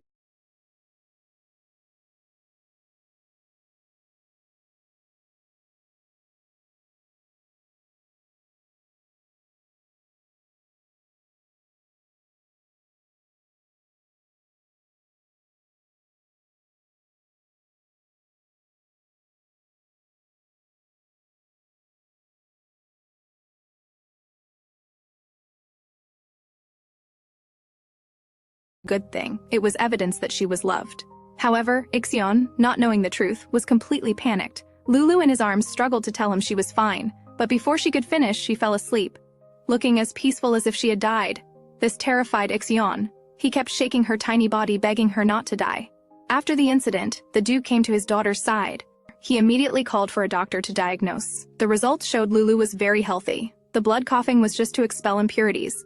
How is there not a single day you let me feel at ease, first being kidnapped and now coughing blood? The Duke couldn't help but recall their first meeting, when she was skinny and trembling. He thought just feeding her well would solve everything, but she demanded he stay by her side. So demanding and difficult. The Duke said this, but his heart was very sweet. Just calling his daughter's name felt like eating dessert. Even if she manipulated him for life, he would be willing. Meanwhile, Ixion was standing guard at the door. Seeing the father come out, he immediately stood up to ask about the situation, clearly having just cried. It's all my fault, it's because I keep using magi on her. The boy was as helpless as a lost child.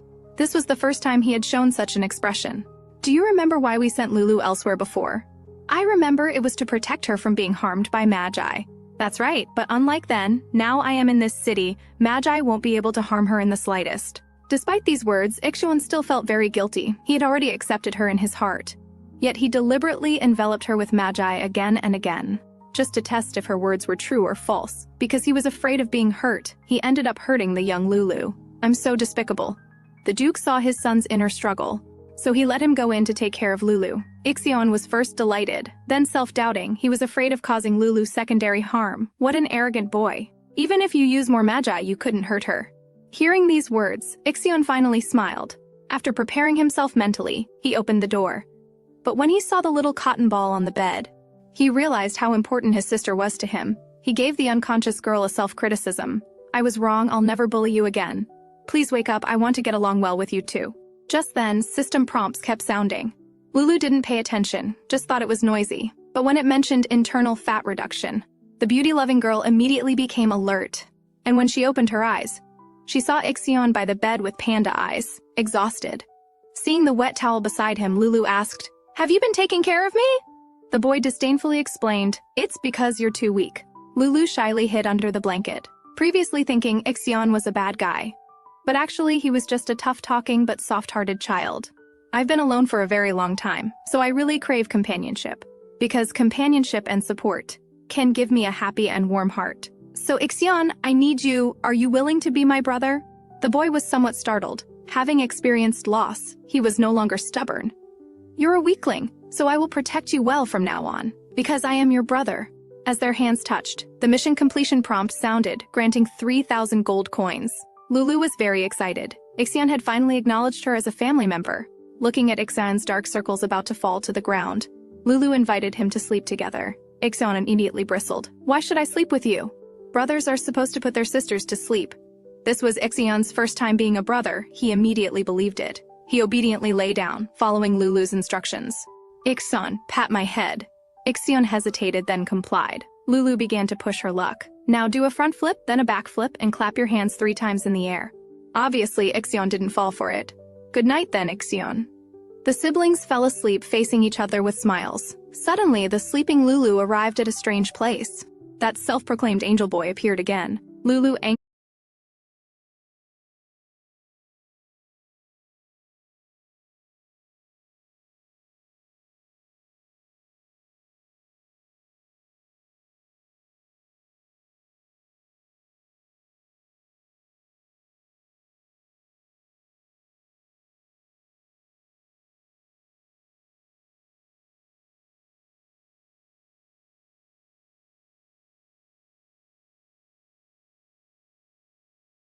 angrily quickly pulled him down.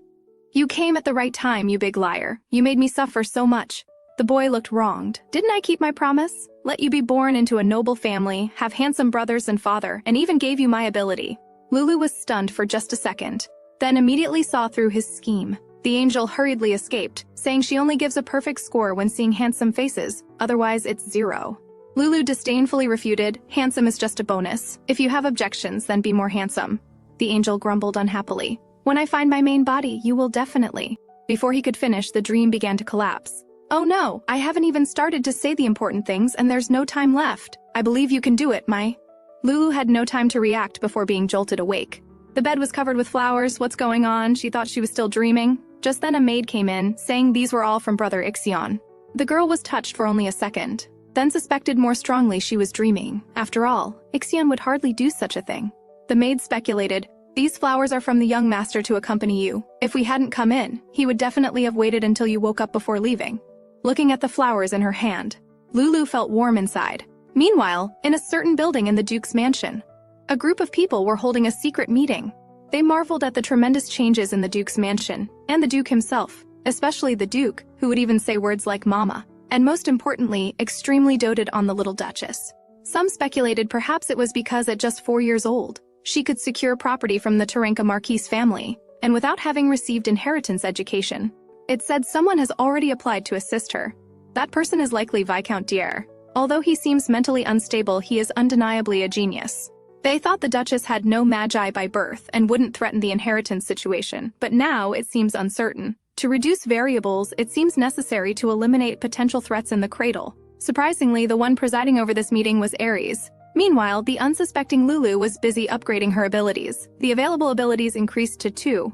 Now she could check previously purchased novels at any time, meaning she could use previous abilities without spending money. Just as she was rejoicing about this, a message made her expression change dramatically. Please prepare for the moment when the world is swallowed by darkness. With Lulu's keen sense from countless novels she'd read, she guessed there was a risk of destruction here. The next second, a message struck her hard. Your family and loved ones will fall in the cold north wind. Lulu could hardly imagine such a scene. To protect these important people, she decided to enhance her abilities. When that day comes, she wants to have enough power to fight against fate. So she raised both hands and accepted all the missions. Even though there's no punishment for refusing difficult missions now, she wants to face challenges.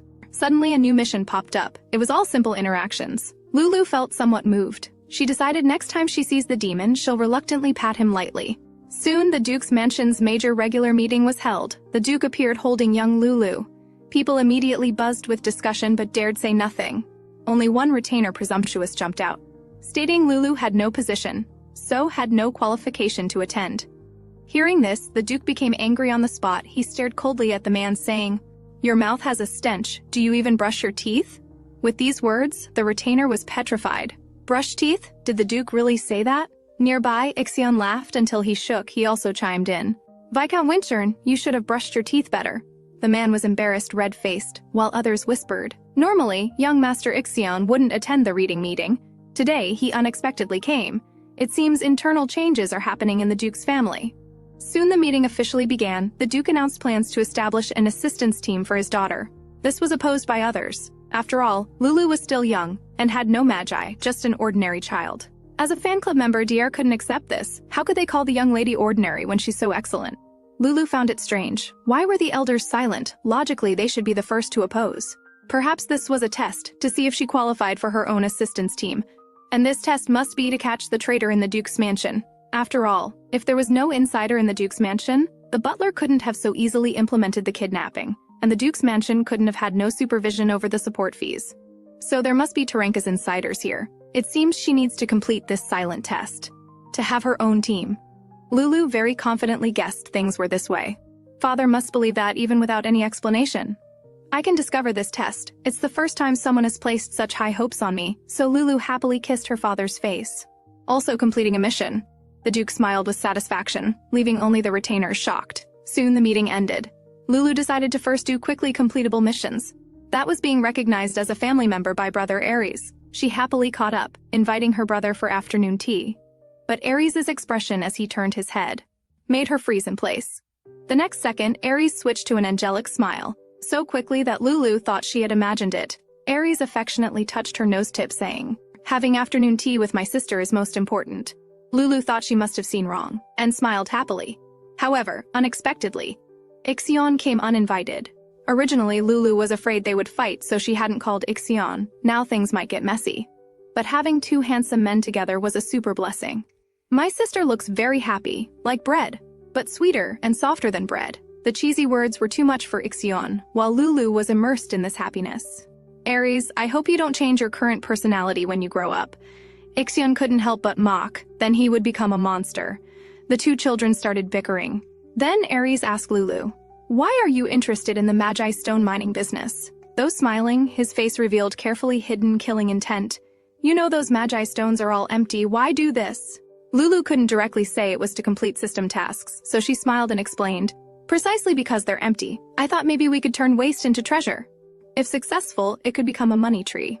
Aries appeared to have a sudden realization, smiling and praising her boldness. Another strong sense of incongruity surged in her heart.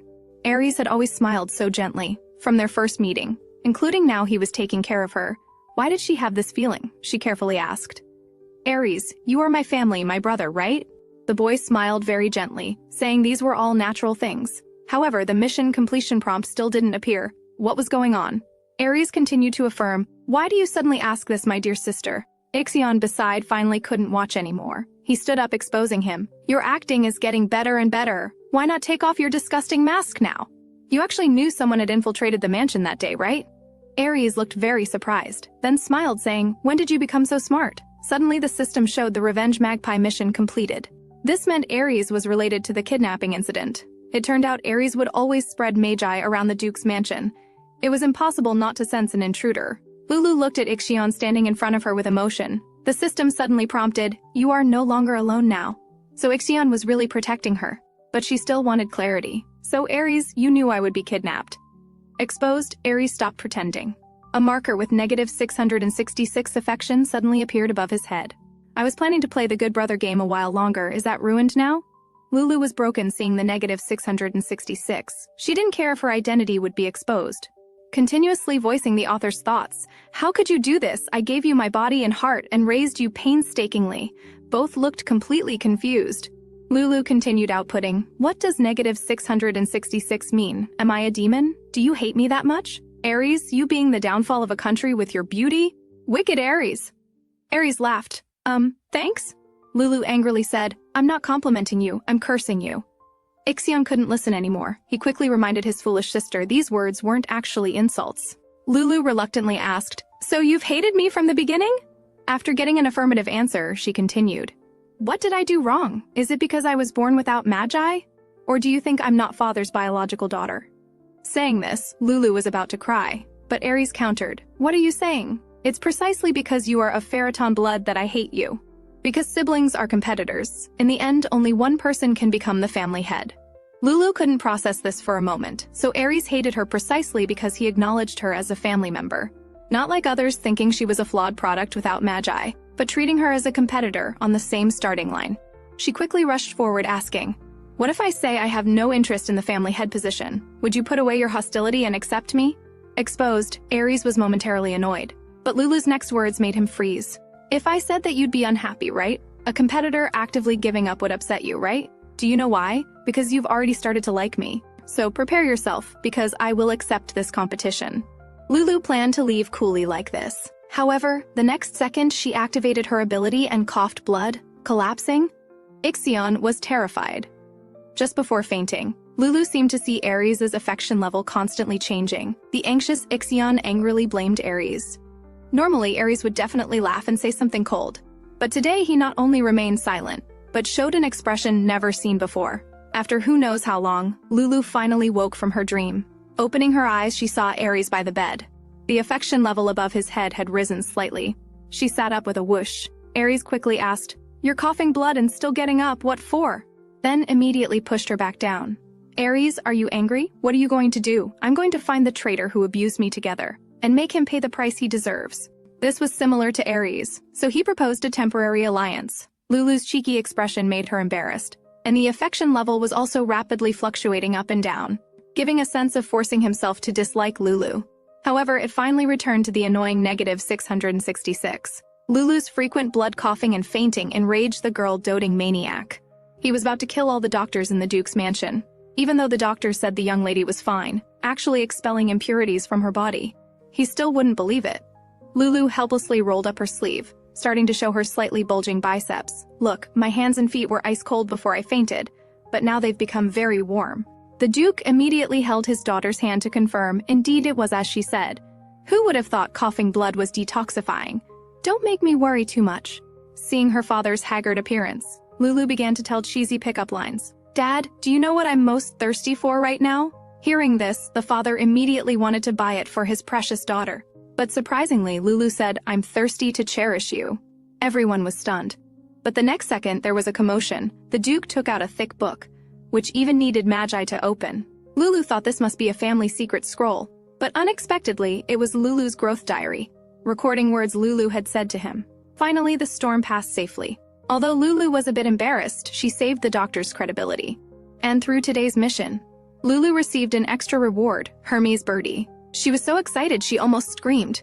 Excitedly clicked on it. After a flash of intense light, a tiny bird flew out. It said it can send information anywhere, including hell. The excited Lulu shed bitter tears. Now Hermes was unhappy. "Your disappointment when you found I wasn't a designer bag was obvious, I saw it.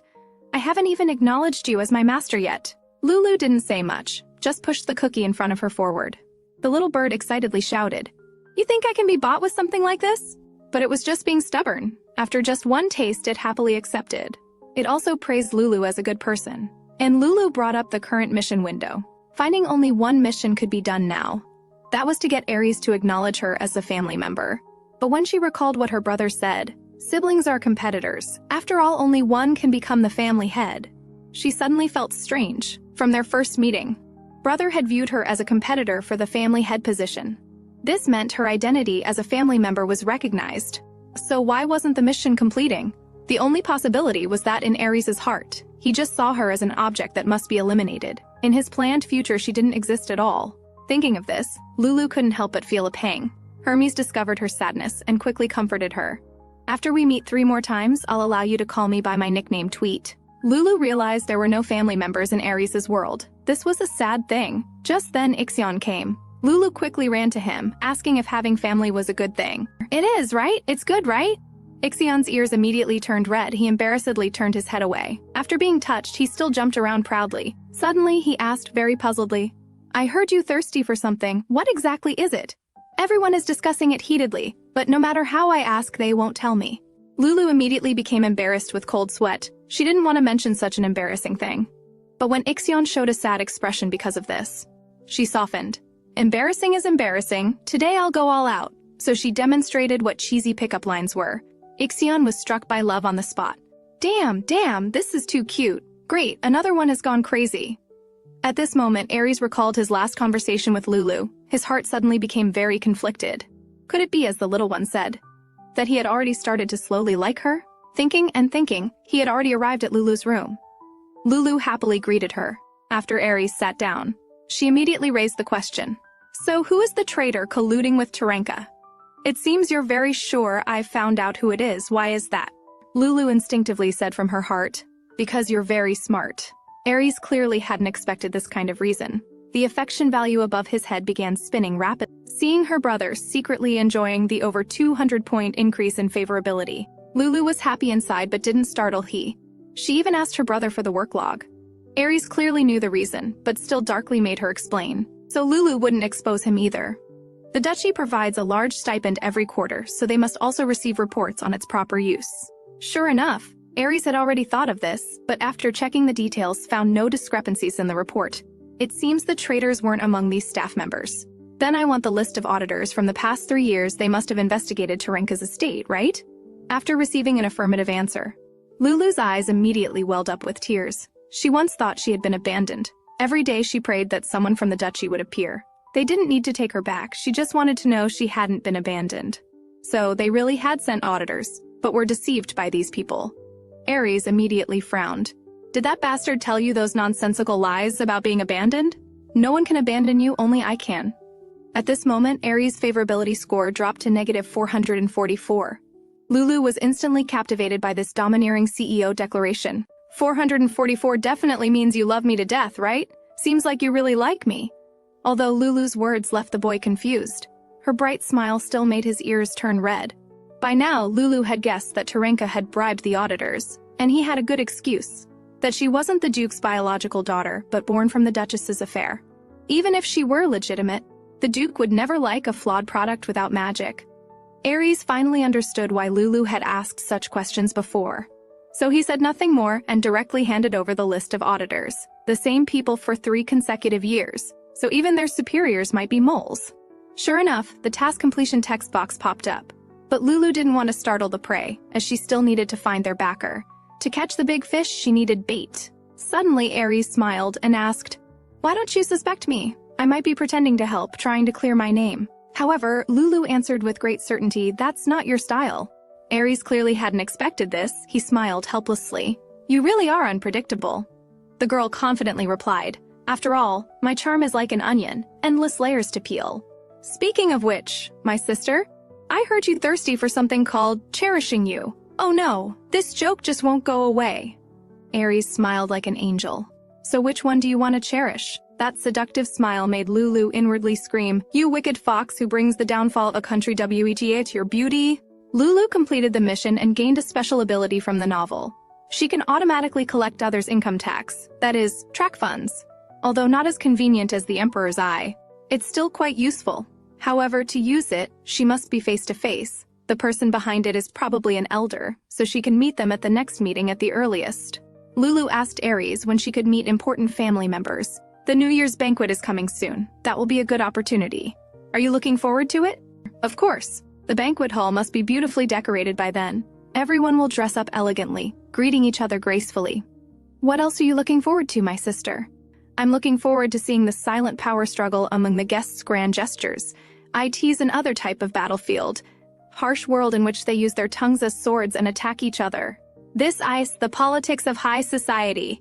Lulu's remarks, inconsistent with her age and her constantly changing expressions, surprised Aries. Fortunately, the girl quickly returned to the normal appearance of a child. There must be all kinds of delicious food at the banquet. Will there be a chocolate fountain?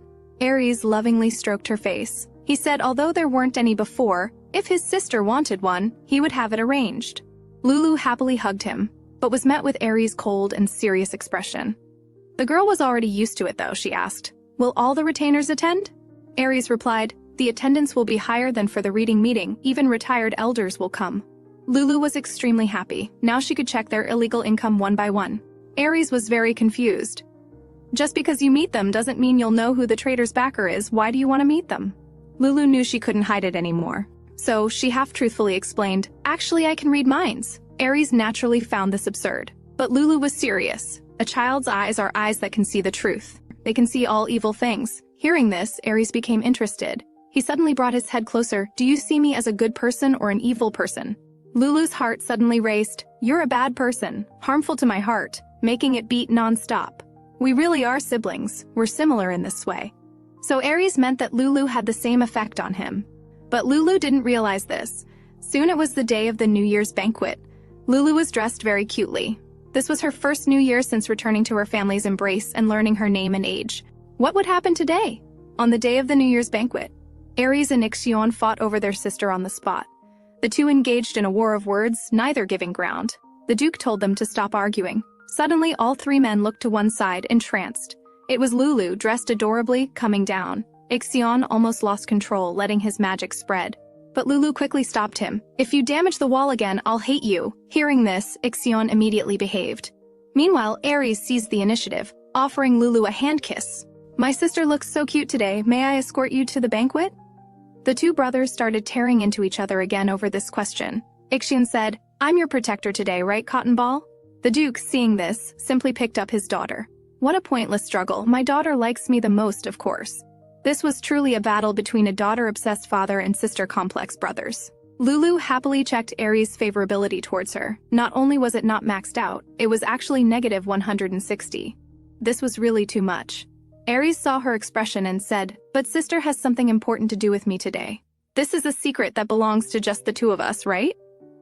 Lulu knew that for the mission it would be better to go with Aries, but she whispered in Aries' ear, "Dream on, keep trying. I still haven't forgiven you." She walked a few steps forward, then turned back with an invitation. "I want to enter with all three of you." The two brothers looked dissatisfied with each other. Lulu immediately stated, "If you don't want to, then I'll go with Anna and the others." The two immediately changed their expressions. "A family should go together, how nice. Since sister wants to go with us, we can't refuse."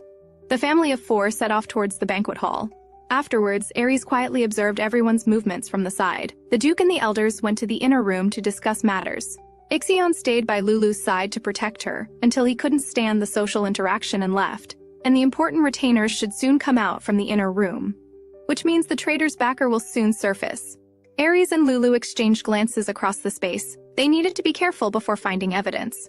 Aries looked as confident as a behind-the-scenes mastermind, although he wasn't sure if Lulu could really see good and evil at a glance. One thing was certain, his sister was very smart. Investigating secretly as discussed earlier should be well within her capabilities. However, in the next second, Lulu directly pointed at the head elder and shouted loudly, "This old grandpa is very bad, a tax-evading villain." "What's going on? Did my sister's cleverness leave the building?" Just a few minutes ago, Lulu's punishment had taken effect again, and her intelligence suddenly became that of a 4-year-old. She stared at the chocolate fountain with sparkling eyes. "Does the young lady like chocolate?" "Yes, because Aries prepared it for me." It seems the young lady really likes young Master Aries. Of course, her innocent and adorable appearance melted everyone's hearts. People instinctively started playing with her. Just then, the elders came out from the inner room to greet her. Lulu quickly stepped forward and respectfully introduced herself. One person praised Lulu for being cute, while another complained she was noisy. Their attitudes showed a stark contrast. Lulu asked, "Grandpa, are you people of high status?" After receiving an affirmative answer. Lulu desperately tried to remember what to do when meeting high-status people. Ah, that's it, to find the bad guys. So she prepared to activate her ability to catch the crystal bomb. But this ability could only be used 5 times, so who should she use it on? That harsh grandpa seemed like a bad person, but if it was that simple, it would be too easy. So she chose the kind white-haired Grandpa Josenheim. Sure enough, he had over 50 million in undeclared illegal income.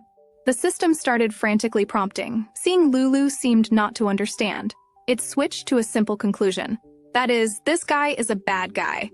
Lulu immediately happily pointed at the old man and shouted, "You're a bad guy, a tax-evading villain." Josenheim quickly changed the subject. He jokingly said Lulu thought he had stolen her candy, but Lulu insisted it was money, that he had taken bribes. The man immediately grabbed her hand with a threatening look. "If you continue like this, I won't just laugh it off. For slandering the head of the Elder Council. How do you plan to make amends?" Lulu was immediately frightened to tears, shouting, "Aries, this bad guy is hurting me." Aries was completely bewildered. He had no idea why Lulu was being so high-profile when they'd agreed to investigate secretly. But he still couldn't help walking forward. Lulu immediately ran over, hugging Aries' leg, saying, "My brother is super handsome, super powerful, and super smart, now you're all dead." The elder recklessly said to Aries, "You wouldn't hold me responsible because of a child's tantrum, would you? Otherwise, I can only assume you're attacking the Elder Council." Aries knew. Pursuing this without any evidence would be crazy. There was no benefit, only disadvantage. He must retreat quickly. But seeing his sister looking so pitiful, and the absolute trust in her eyes, Aries' heart suddenly softened. His favorability finally turned positive. So he made a decision very unlike himself, that is, to stand up for his sister. Defining the Count's crime without evidence was certainly impossible. The elder thought he was safe. But unexpectedly, Aries said, "But my sister is crying." Aries' unusual public defense of his sister. Everyone whispered, "Does this mean Count Josenheim will be expelled from the family? Is this declaring war on the Elder Council?" The Count also tried to control the direction of public opinion. This made other elders more dissatisfied. At least proper procedures should be followed. Such arbitrary treatment of the Elder Council was very disrespectful. However, this didn't stump Aries. Count Josenheim is merely the head of the Elder Council. Questioning him doesn't mean implicating the Council, or is the entire Elder Council the Count's accomplice? In an instant, everyone fell silent. Only Count Kandor actively aligned himself. Didn't the young master say he suspects Count Jotunheim? I've never received money with him, have you? This was clearly a warning. Since he had spoken up, the elder council couldn't be touched. Now Count Jotunheim's plan wouldn't work, but he was certain Ares had no evidence. Otherwise he would have presented it already. Just then, the Duke came out from the inner room. Jotunheim was about to complain, but Lulu got ahead of him.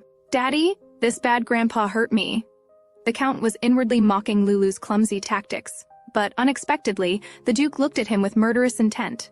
The aide reminded him that it was the young lady who first slandered the Count for taking bribes, but the Duke unconditionally believed his daughter. At this, Lulu immediately pointed out, "There are people here I saw at my uncle's house. Those two uncles. I even heard their conversation with my uncle, asking how they were handling things, saying with Count Jotunheim's support they didn't need to worry." The Count still tried to struggle, saying it was impossible to convict based on one-sided words. "You mean my daughter deliberately slandered you at first sight? Why would she do that?" Under the Duke's powerful presence, the man exposed his flaw. The young lady showed great ambition for business, so she must want to kill the chicken to scare the monkey by expelling me. The Duke was amused by this clumsy excuse. "You're saying she didn't want to win over you as the head of the Elder Council, but instead wanted to offend you. This method seems too reckless, doesn't it?" Lulu, treated like a fool, was also very angry and jumped out. She even wanted to let him know what real slander was. Seeing everyone staring at her, she immediately blushed with embarrassment. "Lulu is kind, an angel without wings. It's all because this old man is too bad." The father and son just laughed around her. Lulu was now sweating profusely. Fortunately, the punishment state was lifted when Daddy came. Otherwise, it would have been even more embarrassing. "I'm sorry, Ares, I didn't mean to, but I'm really happy you stood up for me." Ares now realized that he should be angry at her for ruining the plan. But looking at her sincere, bright smile, he actually felt that all this was thanks to her. Ares remembered what his father had said before, that his sister was an enemy who could make him happy. He suddenly found it very reasonable. For the first time, he showed a genuine smile. Instantly, the favorability above his head started rolling frantically. System broadcast, unable to determine favorability. Meter overloaded. Warning, warning, about to explode. Lulu was completely stunned. What kind of terrible terror attack is this? However, when the countdown ended, the system merely prompted mission complete. Ares also had a look of sudden realization. So this is what family feels like. At this moment, Lulu's influence on Ares reached maximum value. Since he was an important character, she could directly upgrade her trait. Lulu's fists clenched, using the system to joke around. Next time she'd definitely give the demon a good punch. Just then, Ixion arrived. Not liking banquets, he had come specifically to get his sister. He ruffled Lulu's hair and asked, "Had fun, cotton ball?" Suddenly he noticed the scratches on his sister's hand. Ixion, who didn't know the truth, immediately became furious. Who did this? Ixion looked murderously ready to tear the person apart. Lulu knew this would cause big trouble, so she started acting cute with Ixion. "Ixion, hug me. When you weren't here, I was so sad." "You think this trick works on me?" "Well, it does work." Ixion was all smiles in front of Lulu, but inside he had already decided to find out who had hurt his sister. But it's a pity. There's still so much chocolate fountain left. Hearing his daughter's words, the Duke immediately gathered around. "What do you want to eat? Daddy will make it for you. I want banana." As soon as Lulu finished speaking, to everyone's shock, the Duke walked toward the chocolate fountain. Without another word, the Duke personally started making it. This shocked everyone except Lulu. "What about you, Ixion? What do you like?" He wasn't actually interested in these things, but if he had to choose, it would definitely be cotton candy, soft and fluffy like Lulu. "Daddy, Ixion likes cotton candy. Make him a little bunny cotton candy." Ixion was about to refuse, but he wasn't given the chance. The next victim was Ares. But Ares firmly stated he wasn't interested. Ixion immediately fanned the flames from the side.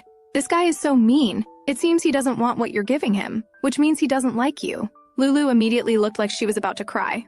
Ares had no choice but to reluctantly accept. The girl immediately arranged a small lamb-shaped cotton candy. "Is it because I have curly hair?" "No, it's because you look gentle like a lamb, but actually have a bad personality." Even being teased like this, Ares wasn't annoyed at all, while Ixion laughed loudly on the side. "Then, let me make daddy's. It's a little kitten."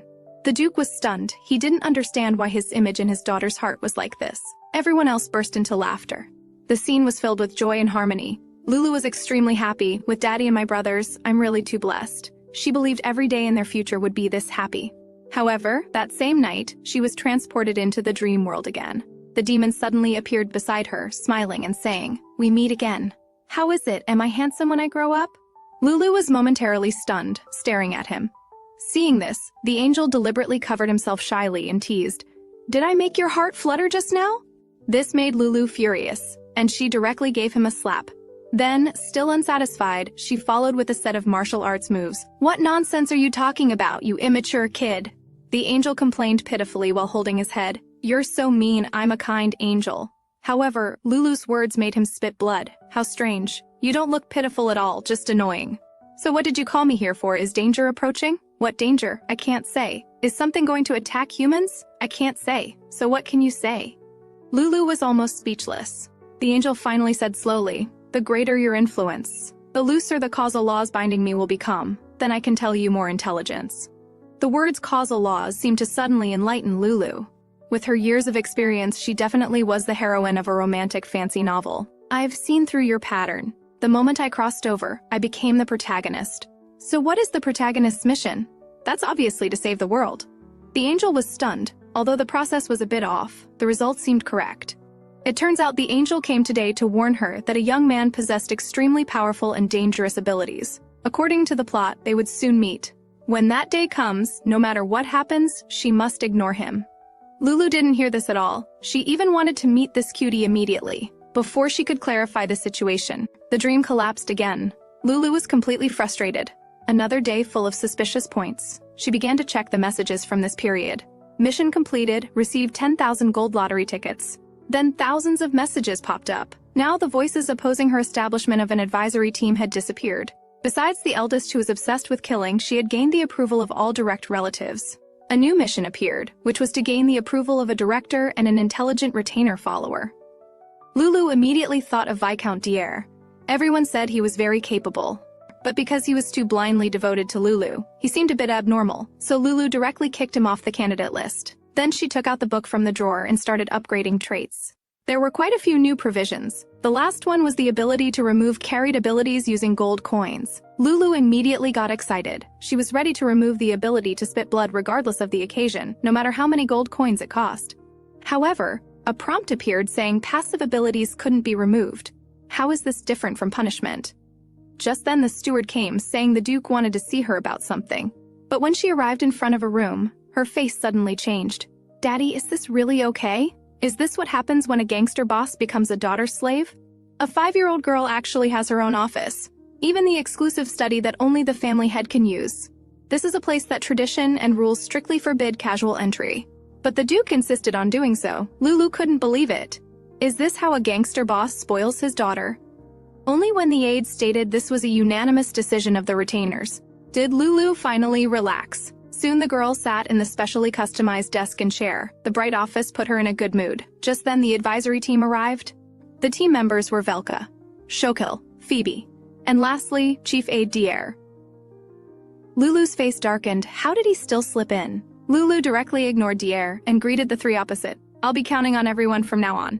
Then she got straight to the point. "You all know, I want to do the magic stone business. The first step now is to find new value for empty magic stones, so what work has everyone prepared?" The three were immediately stumped.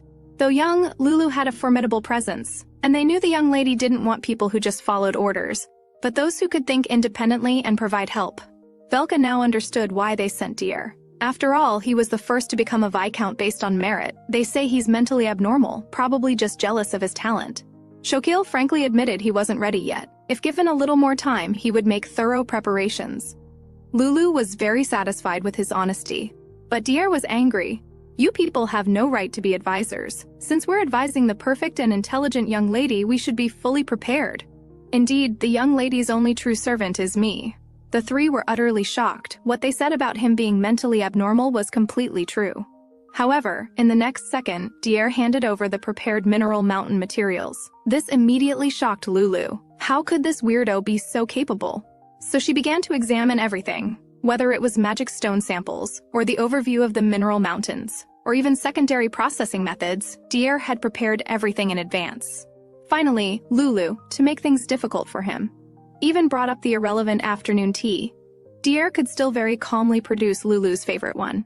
How could he have such perfect abilities? Just as she was dozing off, someone brought a pillow. Even if he was a little abnormal, what did it matter? "Very good, you pass." Thus Lulu accepted this Ninja Turtle combination. Suddenly Dier's eyes lit up. Then please share that with me too, the oath you only shared with the Lord. Lulu was extremely embarrassed and directly asked the other three to leave. They all speculated what important oath it was, determined that one day they would also gain the Lord's recognition. Only Lulu's world of hurt was achieved. However, Dier suddenly became serious and said, "Besides this, I have one more request." By now, the two brothers had arrived outside the door.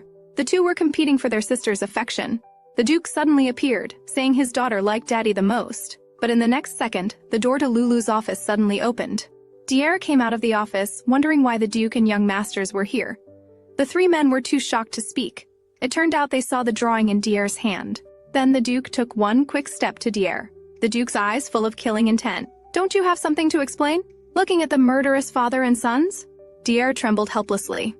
It turned out that just now in the office, Dier had seriously requested Lulu to draw him a picture. Lulu thought it would be something difficult to accomplish. But it was just drawing, such a small thing, so she immediately drew a picture for Dier. Although the drawing was quite abstract, Dier was still overjoyed, and vowed to dedicate everything to it. Now Lulu inside the room was completely unaware of what was happening outside. She just held the magic stone without magic, lost in thought. How to make this life that even a passing dog would know is doomed to fail valuable? At times like this, she definitely needed to use her cheat power. You are the heroine who can make the author personally break rationality. Please lend me your powerful financial luck. With a system sound, ability grant successful. Lulu eagerly designated the magic stone in her hand. Instantly, the magic stone glowed brightly, and Lulu saw a road paved with money. It turns out the magic stone didn't lack magic. Its magic just hadn't been awakened, and the purity of the magic inside was actually many times higher. This is the protagonist's ability to break rationality in novels. Lulu's little angel suddenly appeared and said, "Quickly tell others this news and develop other businesses." Lulu's little devil started jumping around. She pushed the little angel aside and said to Lulu, "This kind of intelligence certainly can't be shared with others. Eating alone is the right approach. Since everyone says magic stones have no value, how do we let people know they're actually worth more than their price?" Soon, Lulu began to act. She instructed Dier to buy all abandoned mines. Dier immediately had an idea. Since mines are property and require taxes, people would even give away abandoned mines for free. Lulu suddenly realized, "But uncle, what happened to you? You were fine just an hour ago." Dier now looked completely haggard. Needless to say, this was the work of the Duke and his sons. But I'm worried that buying mines on a large scale will definitely attract attention from some people. How do we cover this up? Dier immediately offered a solution. Just spread rumors saying this is a gift for the young masters to train their magic. Lulu strongly agreed with this, but don't use the family funds given to me to buy them. Just use the money from uncle, that should be enough.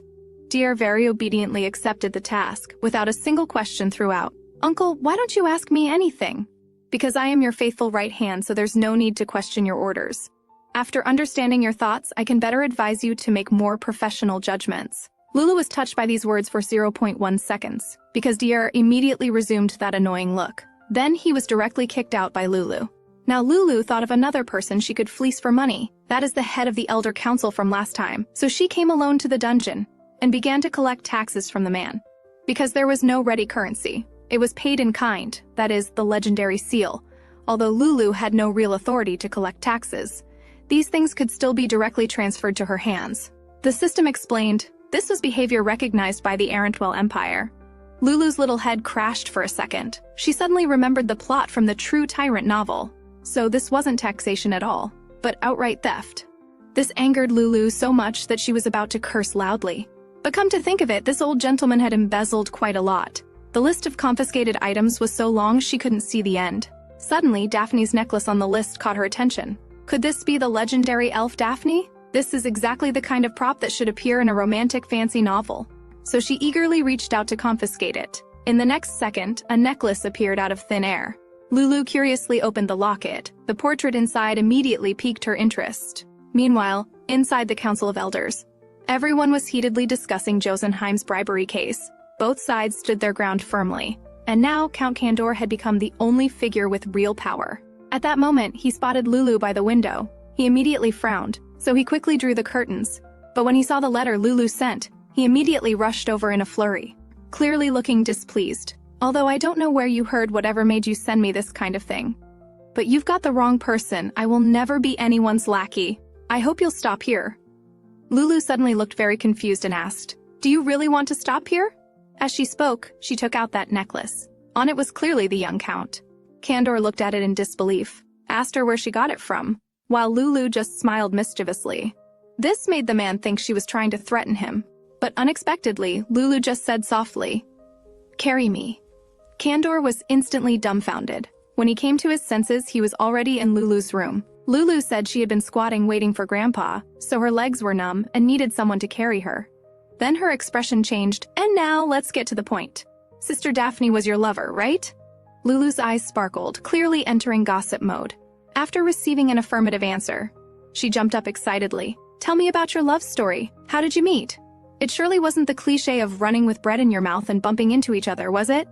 Candor really didn't understand what Lulu was trying to do, but he still honestly answered, "We met at a party."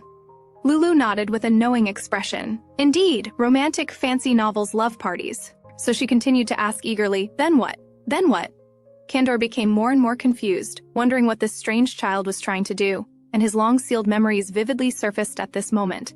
Count Candor began telling the story of himself and his wife. At a noble family's evening banquet, while stepping out for some air, he was accidentally hit by a high-heeled boot, and the culprit just sat there on the ground, ordering him around, out of a gentleman's upbringing. Candor symbolically asked if she needed help. Unexpectedly, the girl was not polite at all.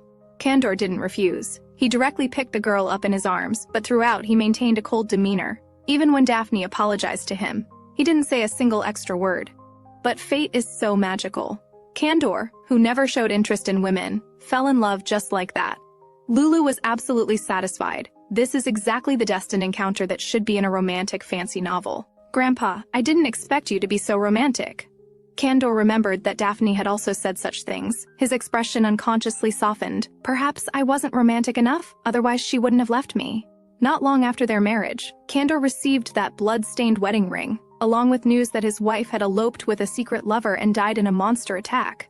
Lulu tilted her head and refuted. That sister didn't die from a monster attack. The man's aura instantly turned cold. If you're toying with me about this, I will never forgive you, even if you are from Feraton. Lulu sighed helplessly. I am a kind child, not the kind of bad child who would trample on others' precious memories. Candor felt that the child before him was not simple, not an easy opponent to deal with. But she also seemed genuinely not bad. Just then, Lulu took out a document. The man opened it with suspicion, but the words on it were heart-wrenching. Kidnapping, human experimentation, and death. So Daphne didn't elope with someone else, but suffered this inhuman treatment. You must be curious about who kidnapped sister and passed false information to you. Would you like me to help you take revenge? The man could hardly believe it, but strong hatred made him determined to tear apart that evil person himself. Just tell me who that fellow is. I haven't been able to find evidence yet, so you can only believe what I say. Can you do that? Candor didn't think he could find the true culprit based on this report alone, and thought relying on a 4- or 5-year-old child was simply absurd. But his mouth uncontrollably said, I am willing to believe you. I stole that necklace from Count Josenheim, and also brought out the experiment report when I saw it. So, is it because of Sister Daphne that you've never married? That's right, because she made me despise love. Actually, it was because all this time, the only wife in his heart was Daphne. Because of this, he never even adopted children. However, in the next moment, Lulu dropped a bombshell. What if Sister had a child in her belly? Candor suddenly felt a wave of nausea. Since Daphne died from human experimentation, that meant the child in her belly was also gone. However, in the next moment, Lulu held his hand and said, That child is still alive. Grandpa, do you want to meet that child? Candor stared at Lulu with wide eyes. What exactly do you want from me? Lulu directly stated, I want many things. But even if you don't fulfill any of my conditions, I will still help you meet your son. This confused Candor, may I ask why you're doing this? Lulu looked serious, because letting parents meet their children is a natural thing.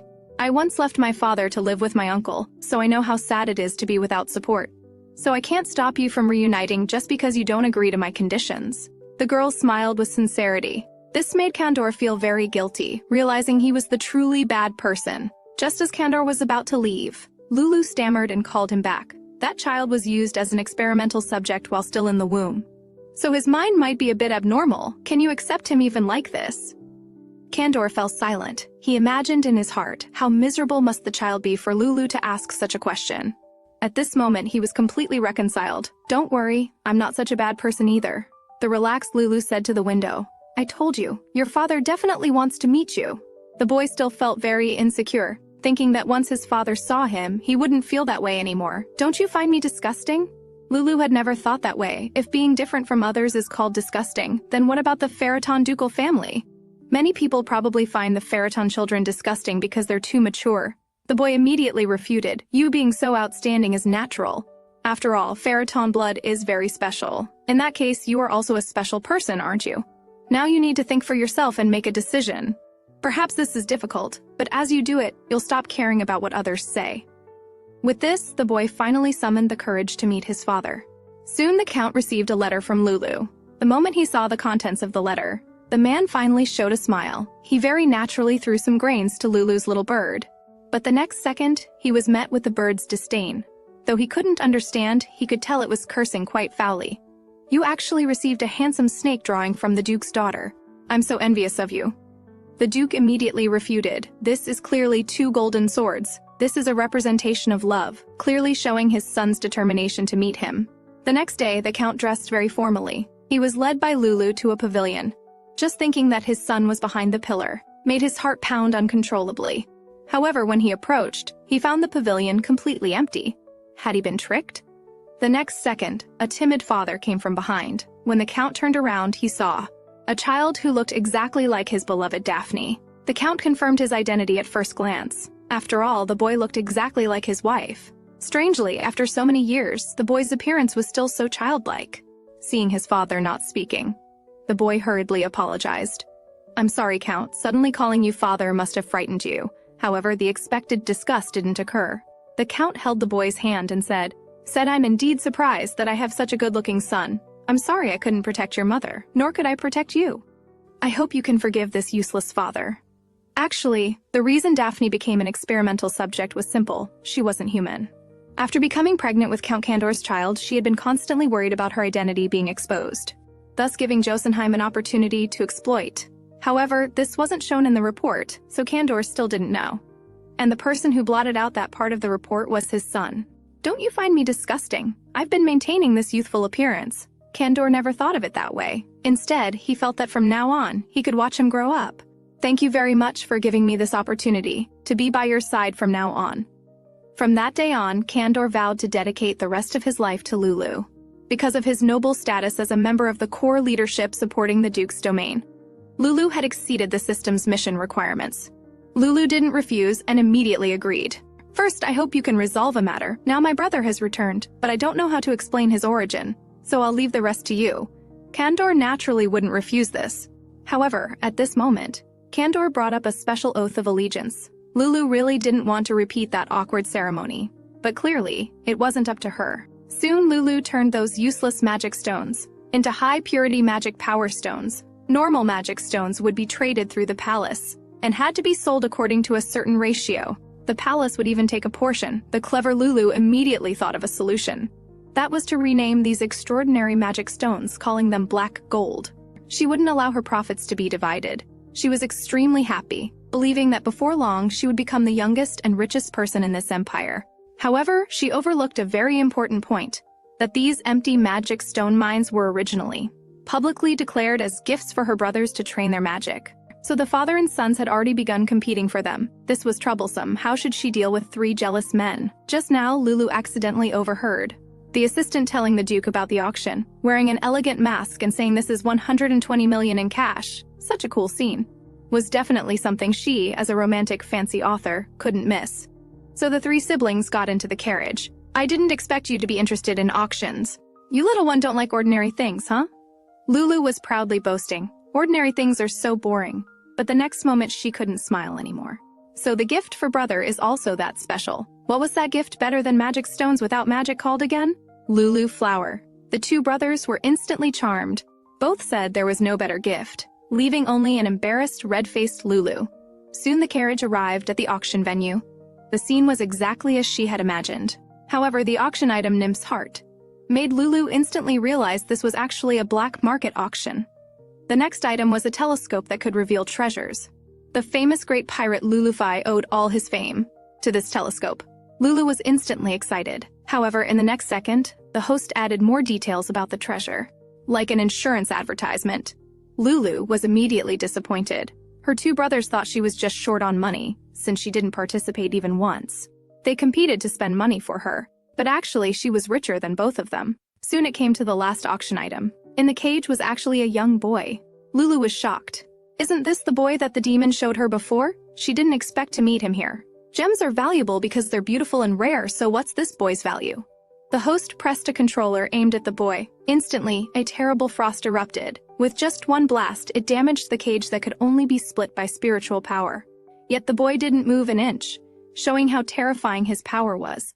So the starting price for this boy was 1 billion.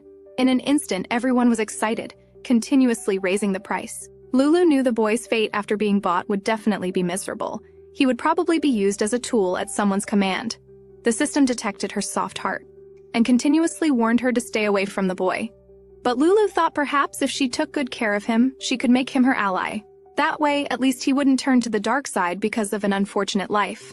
But that would be too cliché. Lulu was certain the boy was following the path of an obsessive male protagonist. Such extraordinary ability definitely had noble blood. If she were an ordinary female lead, she would take care of him for a while and then let him go free. The boy would think he'd been abandoned. So when he grew up and regained his status, he would force his love on the female lead. Although the future had too many variables, one thing was certain: taking care of him would definitely lead to attachment. So Lulu made a bold decision to buy him but not raise him. The next second, an explosive scene occurred. Lulu raised her number plate high and shouted loudly, 10 billion! This stunned the entire underground auction house. Everyone was eager to know who was so extravagant. But her two brothers beside her became jealous. You already have brothers, why do you need to buy a slave? Lulu hurriedly explained. Sin, I just think the boy is too pitiful. If he falls into someone else's hands, he'll definitely suffer torture. But the two still didn't seem convinced. Until Lulu said she planned to set him free. Only then did the two brothers show satisfied smiles. So, my sister bought him to set him free. You're really kind. At this moment, the host excitedly announced the auction result. The winner of this boy is Miss Rabbit. The next second, he unexpectedly began bleeding from 7 orifices without warning. There were heavy casualties at the scene, thrown into chaos. Lulu didn't understand what happened. She left the scene under her brother's protection. She felt this was their first meeting, and would also be the last. She hoped the boy could live well from now on. When Lulu returned home, she found her father had been waiting outside for a long time. It turned out the Duke had heard about what happened at the auction house and rushed out to check if his daughter was injured. He picked up a fallen eyelash very seriously. The two brothers immediately conducted deep self-reflection, admitting they had run too fast. It seemed next time they would need to protect their sister with magic. Lulu felt this wasn't the point. The point was that she insisted on going to the auction, and even to this illegal auction house. The Duke didn't think there was any problem. Instead, he apologized to his daughter. I'm sorry. Actually, you didn't need to bring those two guys along. Lulu knew her father was afraid she would be sad because she had no magic, but now she felt very secure, so she didn't mind. Seeing his daughter truly wasn't upset, the Duke finally smiled. Just then, a soldier shouted that someone was attacking. The two brothers wondered how many people the attacker had brought to be so bold. But unexpectedly, the soldier stammered that it was just one child about the same age as the young lady. Lulu had a bad premonition. Looking closer, it was indeed that boy from the auction house. The Duke immediately knew what had happened. So you're the one who used poison at the auction house. Everyone was surprised by his talent. Who would have thought someone could possess dual magic? The Duke questioned why the boy had come here, who had sent him. But the boy didn't say a word, just silently staring. This exhausted what little patience the Duke had. The Duke directly unleashed powerful magic towards him. However, seeing the boy's gaze, Lulu secretly thought not good. This boy had come seeking death. After discovering his true intention, she hurriedly stopped her raging father. Obviously, the Duke wanted to make him pay for attacking the mansion, but Lulu insisted the boy wasn't bad. He clearly had the ability to kill everyone but didn't do so, so he was deliberately seeking death. The boy's reaction confirmed her guess. The unpleasant experience at the auction house was enough to make him want to kill everyone. But he only harmed the slave merchants, so such a child couldn't be dangerous. Seeing her father still wanting to punish him, Lulu urgently shouted, "He is my slave! So the right to punish belongs to me." The two brothers didn't agree after all. Although Lulu had bid, she hadn't paid. Lulu didn't care about that, insisting on deciding how to punish him herself. Because a slave completely belongs to the master, the daughter-doting father naturally wouldn't refuse. So he put his daughter down. At this time, the system detected Lulu's behavior and continuously issued warnings. But Lulu directly ignored them. She believed the boy didn't know how to survive. That's why he chose to come here to die. So she stood in front of the boy and said, "You have to stay here temporarily to receive punishment. But you must comply with 3 conditions. First, you cannot harm our family. Second, you cannot harm our family's people or people in the Duke City. Third, and most importantly, you cannot become obsessed with me." As she spoke, ignoring the boy's confused gaze, she directly put her own shoe on the boy's foot. "If you violate these 3 points, I will definitely kill you." The boy looked extremely disgusted and asked Lulu to kill him now, but Lulu simply ignored him. "Without my permission, you have no right to control your own life or death. Put this child in the dungeon." The boy took the chance to jump down. Suddenly, the shoe made a chirping sound. The boy looked completely bewildered. The farce ended with him being fitted with power restraints. The 2 brothers were very dissatisfied with this. Lulu hurriedly warned them not to bully him in private. "I will be responsible for him and punish him. Can it be this way, Dad?" The Duke agreed to everything. "Whatever my daughter wants is fine. Besides, I heard keeping pets is good for soothing children's emotions. But it's still better to add one more layer of protection." With that, he used magic to create a protective film for Lulu. That night, Lulu asked the system in her heart, since she was wearing a mask and a long robe. How did the boy find the Duke's mansion? Why was he called a dangerous person, and why couldn't she get involved with him? Seeing the system not responding, Lulu went straight to sleep. However, the next morning, in her drowsy state, she heard someone call Master.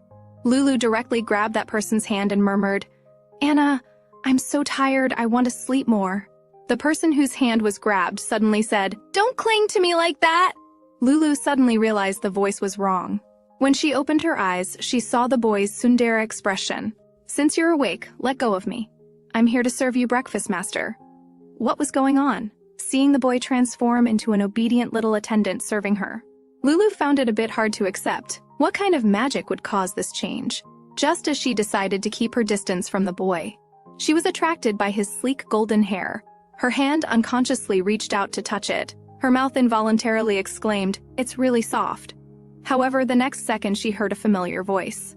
The boy in front of her had turned into the Duke. That bewitchingly attractive posture made Lulu completely uncomfortable. So much so that even during the meeting she was still thinking about this. She even felt extremely embarrassed. "The one who woke me up was my dad. That boy calling me Master was a dream. But why would I dream something like this?" The ignored Dier beside her couldn't help but remark, "The young lady must be thinking about that slave. Don't forget that I am your first servant." Dier spoke with sincerity, but was directly ignored by Lulu. "About my slave, have you inquired?" After Count Candor's investigation, he discovered something very strange. That is, the boy's ability was extraordinary, but the ether level in his body was very ordinary. Normally, the higher the ability, the higher the ether level, so what he exhibited was extremely abnormal. And besides this, how he came here, why he appeared at the auction house, and his identity were all unknown. Lulu's romantic fancy novel intuition began to roll. Perhaps his true identity was a prince of the kingdom. Due to unspeakable difficulties, he was sold to the black market. That would match this noble and mysterious aura around him. The 2 men looked at each other and refuted. How could someone of that status appear there? And how could a prince with such abilities be sold as a slave? Young ladies sometimes really likes to say things that are far-fetched. Although Lulu thought the 2 lacked imagination, because what they said was also very reasonable, she found herself unable to refute. Just then, a guard came to report that the slave boy from yesterday wanted to see her. In Lulu's view, if such a powerful child was dangerous, then there was only one possibility, that he had an unfortunate past. When she saw the boy again, his battered appearance aroused Lulu's concern. Lulu wanted to care for the boy and have him properly treated. But this brought warnings from the system. So Lulu immediately pretended to be a villainess and said, "I am your master, so you should learn to respect me, understand?" This angered the boy, who threw off her hand. "So you want to play slave games? I will never cooperate with you." Lulu's hands stung, but on the surface she maintained an arrogant attitude. The boy didn't want to continue living this way, so he asked to redeem his crime of attacking the Duke's city with his life. However, Lulu would never agree. "If you want to ask for help, you need to have the right attitude, otherwise join the noble game. You still have some use, becoming a killing toy should be interesting." The boy suppressed his anger and said through gritted teeth, "Please just kill me, master." The last word clearly took all his strength. Lulu, seeing she had successfully angered him, believed this would definitely help her avoid the obsessive male lead ending, so she quickly found an excuse to leave. Suddenly she turned her head and asked the boy's name. But the boy said he didn't have such a thing. This made her heart ache a little. She didn't expect him to be just like her former self. Suddenly a discordant voice rang out.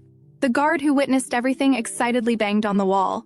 I never thought I'd live to see the young lady being so cool. Lulu hadn't recovered from this bizarre situation. A bad premonition approached again. Sure enough, Viscount Dier's eyes sparkled as he volunteered, I also want to call you master. But he was flatly rejected by Lulu, who even called him disgusting. Viscount Dier was devastated and ran away crying. At this time, Count Candor sighed involuntarily, remarking that Lulu truly lived a very hard life. This made Lulu feel like she'd found a kindred spirit. But unexpectedly, Candor suddenly moved close to her ear and said, Haven't you sent me any drawings lately? Lulu was completely speechless. Wanting a normal friend was so difficult. That day, the maids learned about Viscount Dier's deeds. Lulu described what happened with disgust. But the maids defended Viscount Dier. He was handsome and talented, the dream man of many. After listening, Lulu seriously explained, Dier is too frivolous. Only the ascetic or seductive type of man calling you master feels right, and he should only fawn over you, not smile at others. Everyone thought this made sense, but they noticed something strange. How would the young lady know such things at such a young age?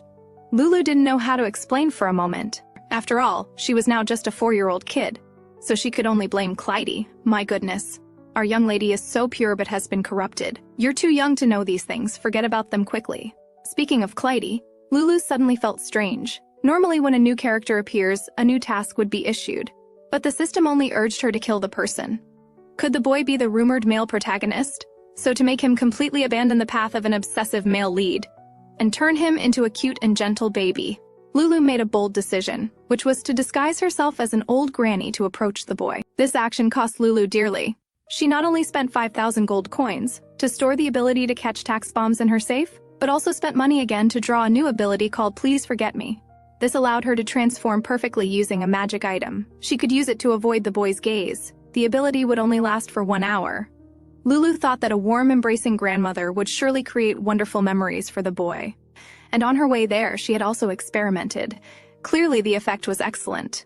But unexpectedly, when the boy saw her, he reacted strongly. He even asked her what she was doing, as if he could see her true form. However, Lulu didn't think there was any problem, and she continued to communicate in the grandmother's tone. You rascal, how dare you talk to Grandma like that? She said as she placed her things on the ground and started organizing them. I'm here to clean up for you. Or would you rather do it yourself? The boy was furious. He directly flung her hand away, but hesitated when he saw the girl's expression. Lulu was secretly surprised by his reaction, as expected of a romantic fantasy novel. It had even made this fierce little cat develop a sense of respect for elders. But this ability only lasted for an hour, and she couldn't delay any longer. So Lulu forcibly neutralized the boy, and began to clean him up. If you want to do it yourself, you'll have to behave. That would be better for both of us, wouldn't it? After a simple cleanup, the boy's original face clearly appeared. Lulu couldn't help but marvel at how truly beautiful he was beyond words. Losing such beauty would be humanity's loss. She hoped he would definitely meet a good person in the future and have 12 children. After Lulu released the boy from his powerless state, he once again tried to drive her out. Seeing this, Lulu stuffed a prepared bread into his mouth, when the bread was immediately thrown out by the boy. Lulu had an as-expected expression, then she placed another one in his hand. If you don't want to eat now, keep it for later. Eating well helps your body recover. When your body feels unwell, many bad thoughts arise, so you need to eat well and get better quickly. Before leaving, she threatened the boy. If you don't eat, next time Grandma will paralyze your entire body and force-feed you. After doing all this, Lulu returned to her original form.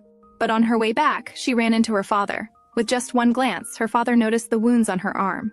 Lulu then realized that her hand had been scratched by the boy. If she told the truth, her father would definitely rush over and kill him, so she could only lie and say it was accidentally cut by grass. The next moment, the Duke took Lulu to the place where she was injured, and simply announced the death penalty to the gardeners. Just as Lulu breathed a sigh of relief. The next second, the Duke spoke again. This is not enough. Burn all the grass where my daughter can reach. Although Lulu had long experienced her father's outrageous behavior, she was still too shocked to speak. So she could only use her special technique, the Lulu flower. She pitifully claimed that these little grasses were all friends of the Lulu flower. This barely stopped the Duke's actions. After that, Lulu lived a very fulfilling life. Not only did her career progress smoothly, But she also spent a harmonious time with her family. Even her relationship with the boy had eased. The feisty little cat finally showed some response, although the two still kept their distance.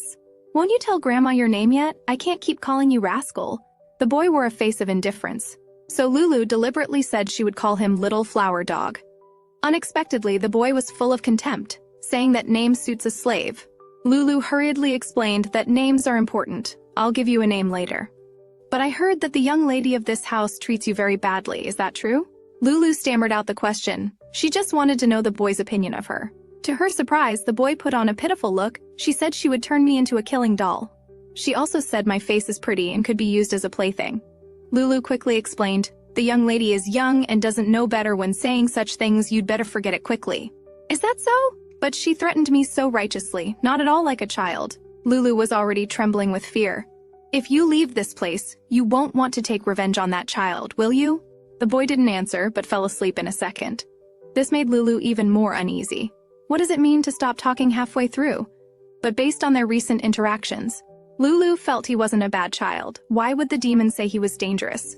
And to brainwash the boy, she quietly approached his ear and said, "You can't become a villain in the future, and definitely can't kill me.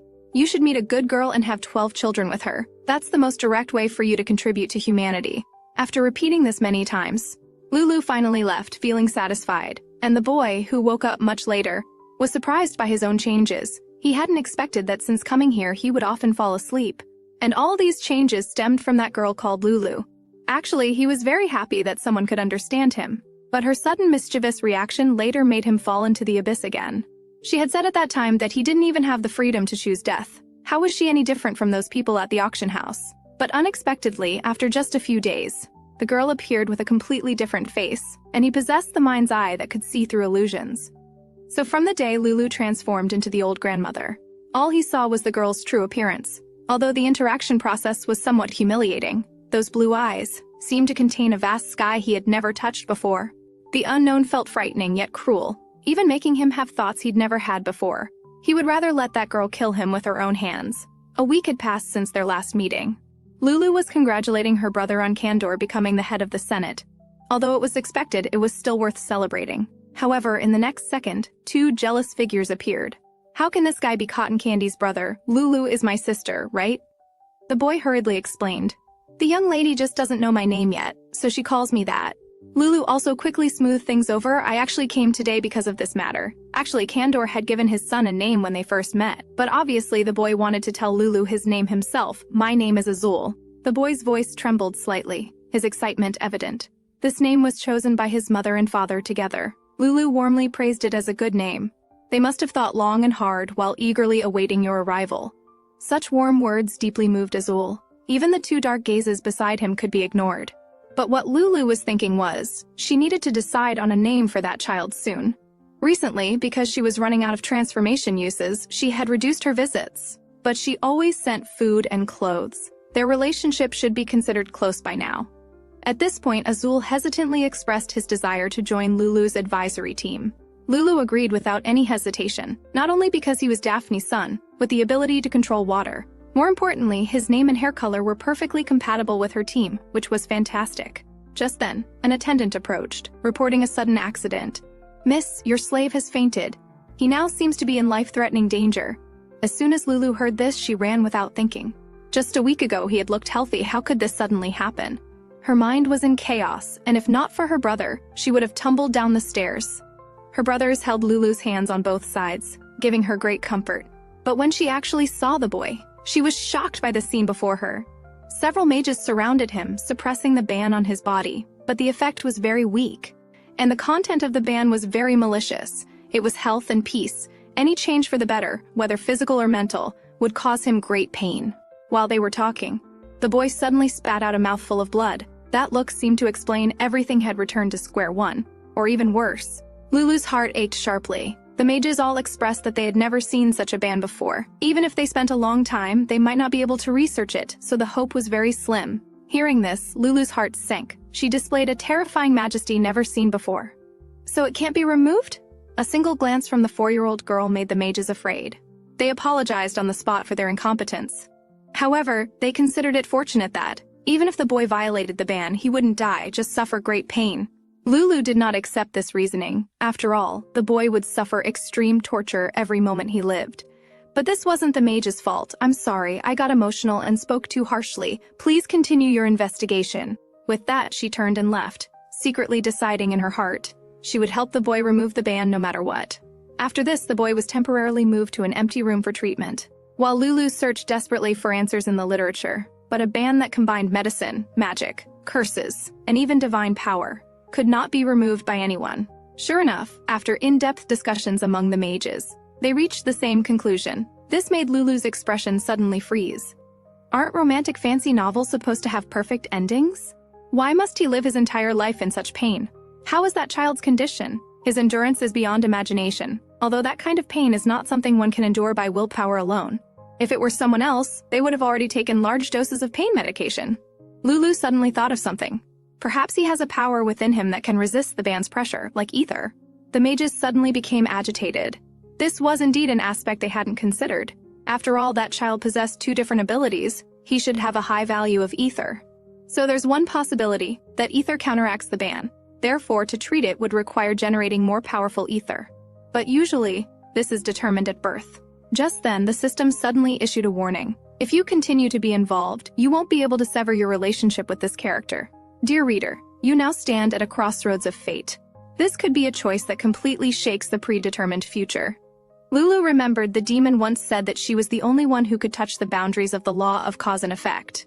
Did that mean she could change destiny? Suddenly, a prompt sound rang out. You have met the hidden condition and obtained a special item, Pioneer's Will. Various realms have noticed your existence. Lulu's eyes were immediately attracted to the detailed description. As a pioneer, you will never lose to a game of random probability. That meant she could accurately choose whatever ability she wanted. So without hesitation, she drank the lucky potion, then used her remaining lottery tickets to summon the novel Lady Baby. Among the thousands of bewitching images, she selected the ability she wanted. That is, the ability to create miracles just by singing, generating large amounts of ether. Lulu's gaze gradually became firm. She hoped her assumption about the boy being Baby Miss was correct. You must wait for me. The boy was born humble, but carried the talent of an emperor, thus was given by his birth mother to the emperor in exchange for wealth. But at the moment he saw his mother's head fall, the young boy still couldn't control his tears. From then on, these unfortunate memories constantly replayed in his mind, over and over again, even more cruelly than reality. Trapped in an eternal nightmare, he just wanted to die.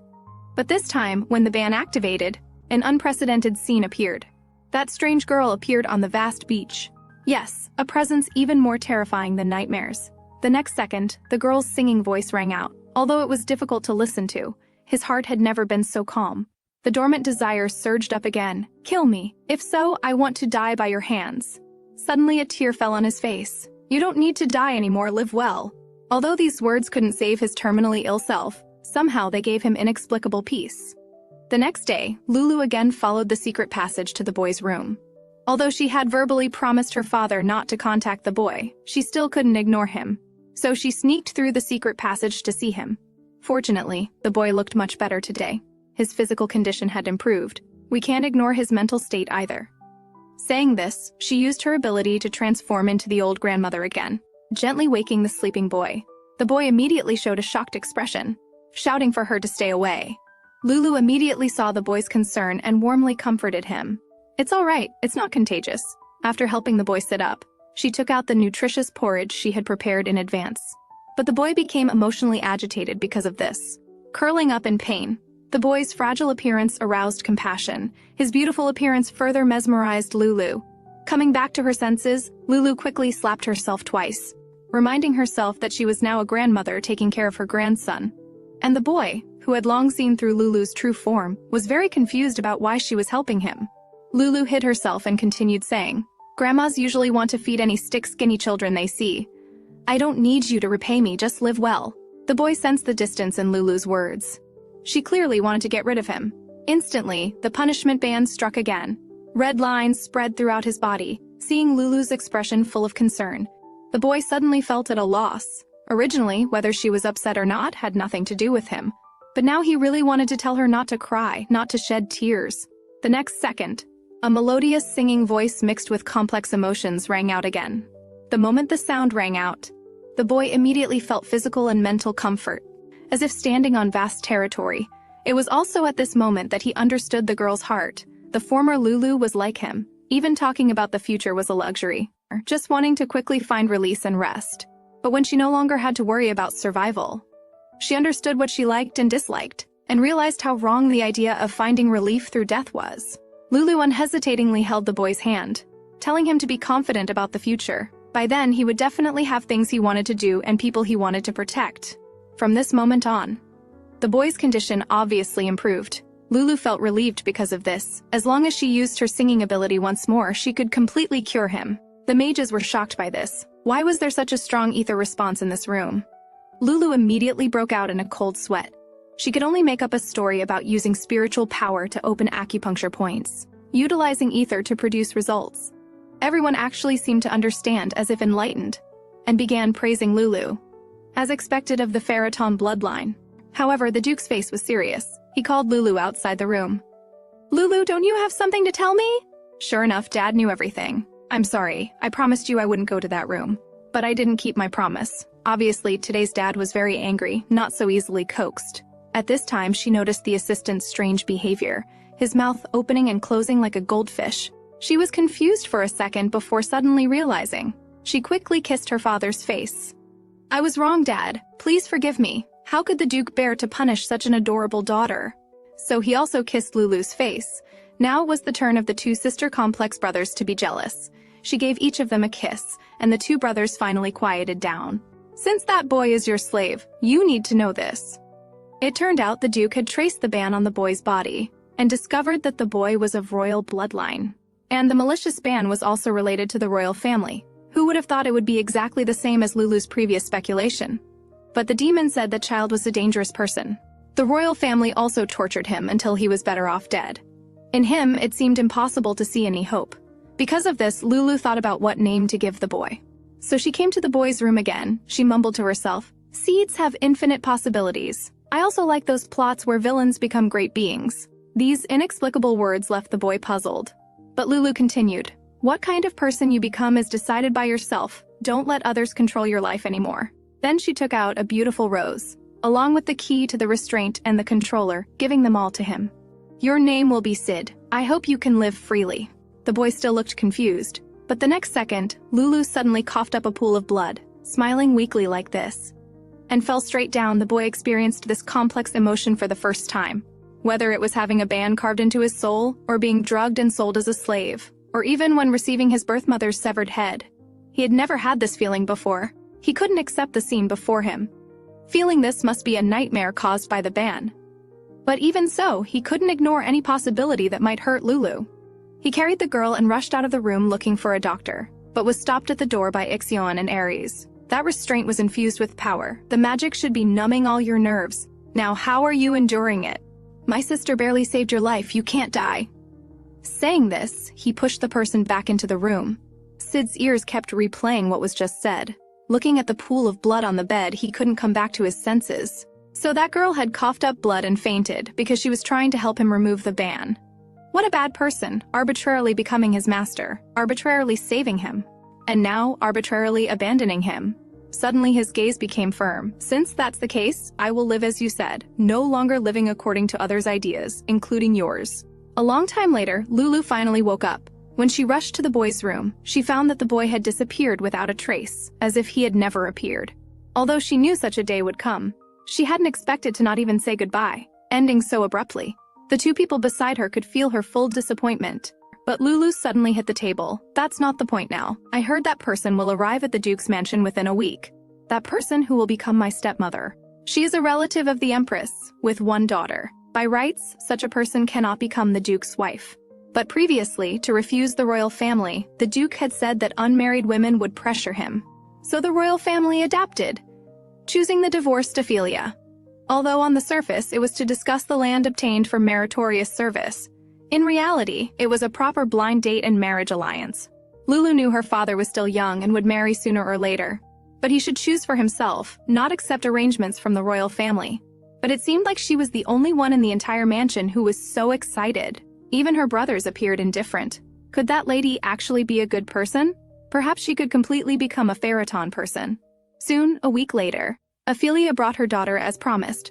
Lulu approached first to investigate. Seeing the woman show no displeasure at being greeted by servants, she couldn't make an immediate judgment. It seemed she would need to continue observing. The time came to the next morning. Today they would have lunch with Lady Ophelia. But because there was no early notification, Lulu had already eaten until she was round. So to digest, she was walking vigorously in the garden. At this time, she noticed a little girl nearby. So she curiously went forward to ask what she was doing. Seeing the girl crouching with a pale face, she suspected she was unwell. After all, the mansion was surrounded by magic aura, very unfriendly to children with weak resistance. But unexpectedly, a sudden gurgling sound rang out.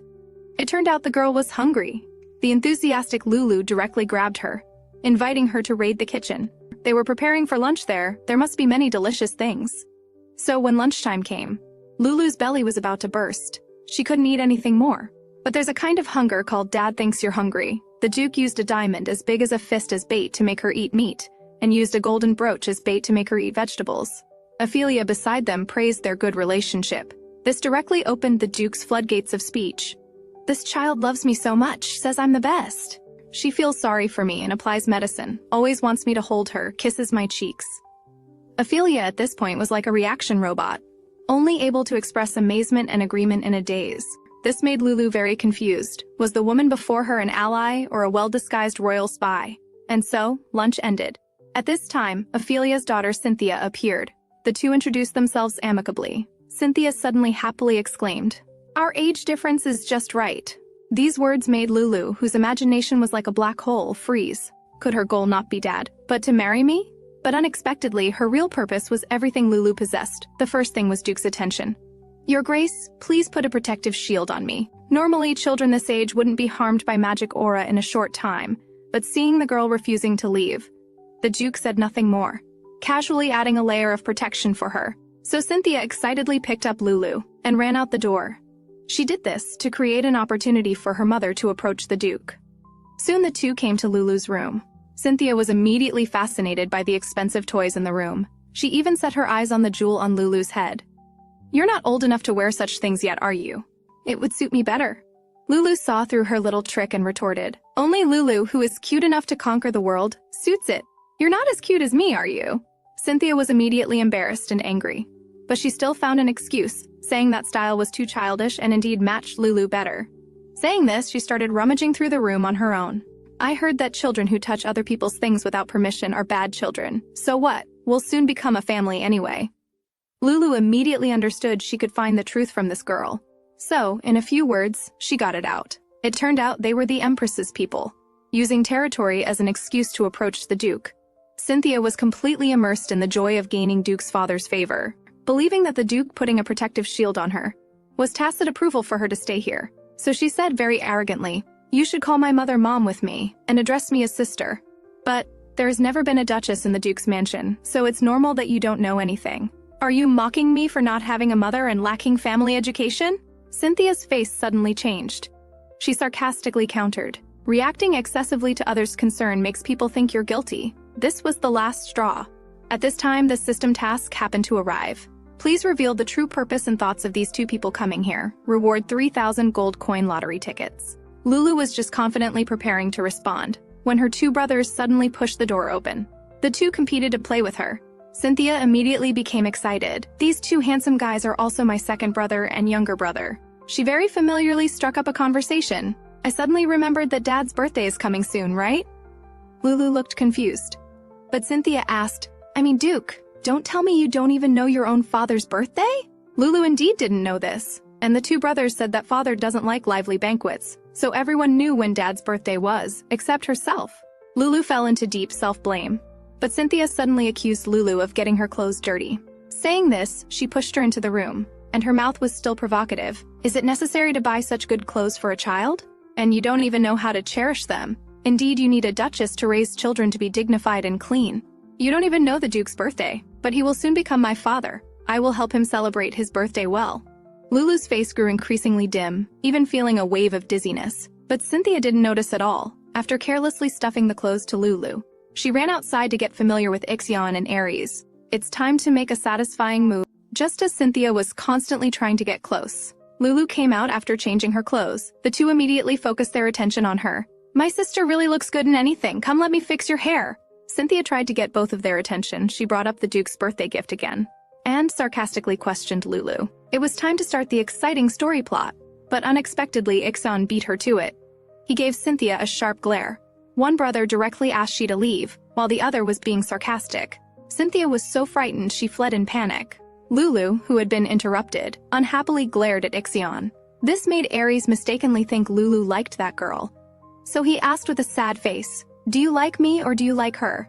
I feel like you care more about her, which makes me a bit sad." Lulu firmly declared that brother was the best in the world, and her second brother finally felt somewhat appeased. "But what birthday gift did you prepare for Dad? Why prepare that kind of thing? He can buy whatever he wants for himself. But gifts contain the giver's sincerity. What good is that? It's not like you can eat it."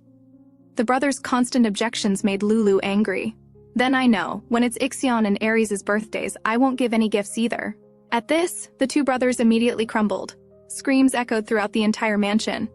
That night, Lulu was lost in thought. She even felt upset for not knowing her father's birthday, and unexpectedly lost her temper with the maid. Just then, the Duke suddenly appeared. "They said you were in a bad mood, so I came to check, and you look like a small dog caught in the rain."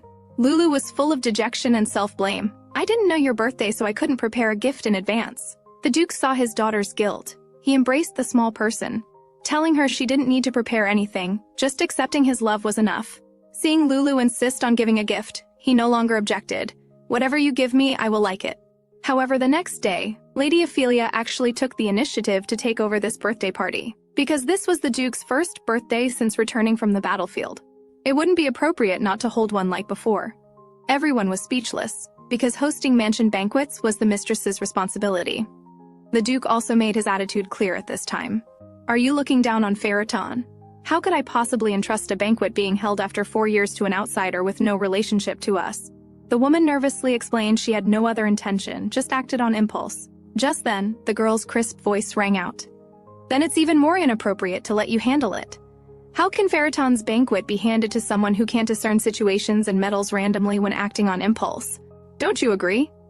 Lulu saw through her intentions at a glance. She directly pointed it out without mercy. "If you appear as the host at my father's birthday, what will everyone think? And this isn't a village feast, how could it be held simply?" At this point, the Duke expressed that holding a party like the New Year's banquet would be quite nice. So would his good daughter like to try being responsible for the preparations? Ophelia, unable to get her way, once again put on an act. She suppressed her anger and managed her expressions, saying she would guide Lulu on how to host a successful banquet. "After all, this is your first time doing such a thing, but I have many successful experiences." Lulu rejected her on the spot. "Has Lady Ophelia ever hosted a palace party? If not, then it's hard to say. After all, we are not on the same level as other families." The woman could no longer maintain her composure, but Lulu had no intention of letting her off. "Our family's chief butler is very capable, so let's leave the preparations to him." This moved Chadwick deeply. He vowed to serve the young lady to the death. After resolving these matters, Lulu immediately turned to leave. Now it's time for house cleaning. The guests seem to be staying longer than imagined. It seems it's time for a thorough cleaning to properly entertain the guests. Orca understood immediately, deciding to call everyone together for a grand cleaning session. So the two visiting mother and daughter were notified to move to the courtyard to enjoy the scenery.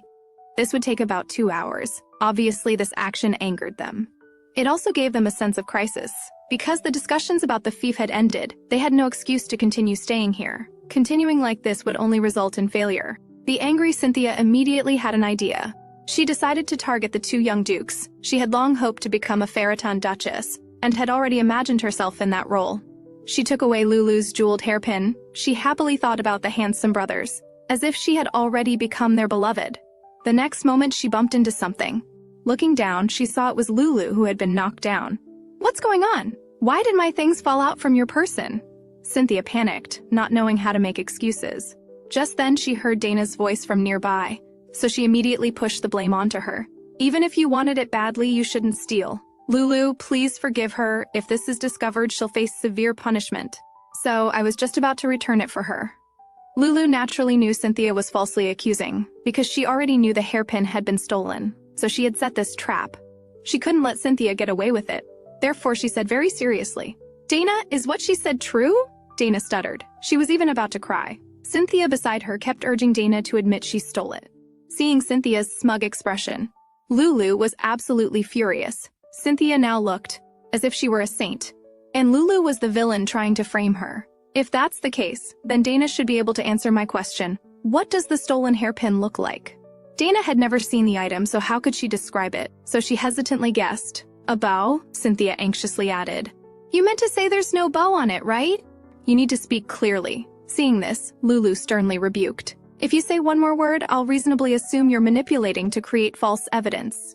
Cynthia wanted to say something to salvage the situation, but the two brothers had already issued her a final warning. If you've forgotten the style, you should at least know the basic color, right? Dana still couldn't say, but fearing abuse, she immediately took the blame. Her trembling appearance reminded Lulu of her former self. It's okay, you can get up. But before the girl could react, blood flowed from her nostrils, and she collapsed to the ground.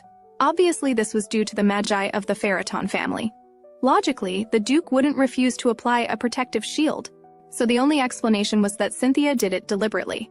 Lulu turned to the maid and said, "Take Dana to the infirmary immediately, then call my father here." Fearing her malicious actions would be exposed, Cynthia tried to intervene, but was stopped by Lulu's glare. Just then, a new mission appeared, to save the poor little girl. Soon Dana received treatment, and after applying the protective shield, the Duke felt a wave of fear. He was afraid the person lying there might have been his precious daughter. Although he gave Lulu a protective shield every day, he would still quietly watch over her while she slept to ensure her safety. After dealing with this, Lulu walked out of the room, finding her two brothers keeping a great distance from her, obviously afraid the magical energy on them might negatively affect their sister. But Lulu ran straight to them and hugged them. "Look, am I not perfectly healthy?" The two finally smiled with relief. "We wanted you to have female friends, so we've been suppressing our magi and did nothing, but we didn't expect this to happen. If someone dares to make my sister upset, that's a different matter. Should I kill her?" Only then did Lulu realize this was the reason the two had tolerated Cynthia. "She's my prey. Neither of you are allowed to touch her. I want to open this soda myself." Although they didn't understand what the last sentence meant, it didn't stop them from thinking their sister was very cool. Lulu's first step was to scout the enemy. She secretly came to the mother and daughter's room through a secret passage and heard all their scheming. Children born with defects are naturally favored. So the person you need to please is the young lady. And I have my own methods, after all. Men are born foolish creatures, destined to be unable to escape women.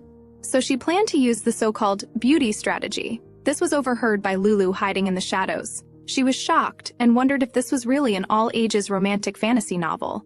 She absolutely would not allow such a thing to happen. Just then, Dana pushed the door open, obviously much better. But Cynthia, wanting to delay time to stay here, told Dana to pretend to still be in pain and suffering. It's all Luyadisha's fault. With so many accessories, why did she have to make a fuss about one? Ophelia chimed in, "I don't like daughters who are too greedy. It seems the Duke has spoiled her too much. I will educate her properly in the future." The two smiled cunningly, as if they already saw the beautiful future of becoming the mistresses of this mansion. The two fearlessly discussed the upcoming birthday banquet, not expecting that even this gift involved the queen. To hear more clearly, Lulu inched forward bit by bit, but accidentally knocked against a book, making a noise, immediately drawing their attention. The air suddenly went silent, but Lulu was frightened to death, afraid of being caught on the spot. She turned her head and met Dana's eyes. Just when she thought she was done for, Dana said it was the sound of a book falling. Relieved, Lulu also noticed the terror in Dana's eyes. Despite being so afraid, she still bravely concealed for her. At that moment, Lulu made up her mind. In the future, she would do everything possible to help Dana. Just then, the nanny came in pushing a cart with lemon pie. Cynthia very naturally rushed forward. The two were as close as real mother and daughter. Then she angrily turned to glare at Dana and scolded. "What are you looking at? Your biggest problem is coveting things that don't belong to you without knowing your place. Did you know how much I suffered when the nanny was carrying you? It was I who lent the nanny to you. The nanny should belong to me alone." Then she continued, "Only I will forgive your mistakes. Do you know that others would definitely not let you off?" Lulu's pupils shook. She didn't understand how Cynthia could say such things. Dana and Cynthia before her were just like herself and her cousin back then, so she secretly vowed that she would make sure Dana found happiness. A few days later, the birthday banquet was held as scheduled. Looking at the perfect banquet prepared in just 5 days, Ophelia felt somewhat panicked.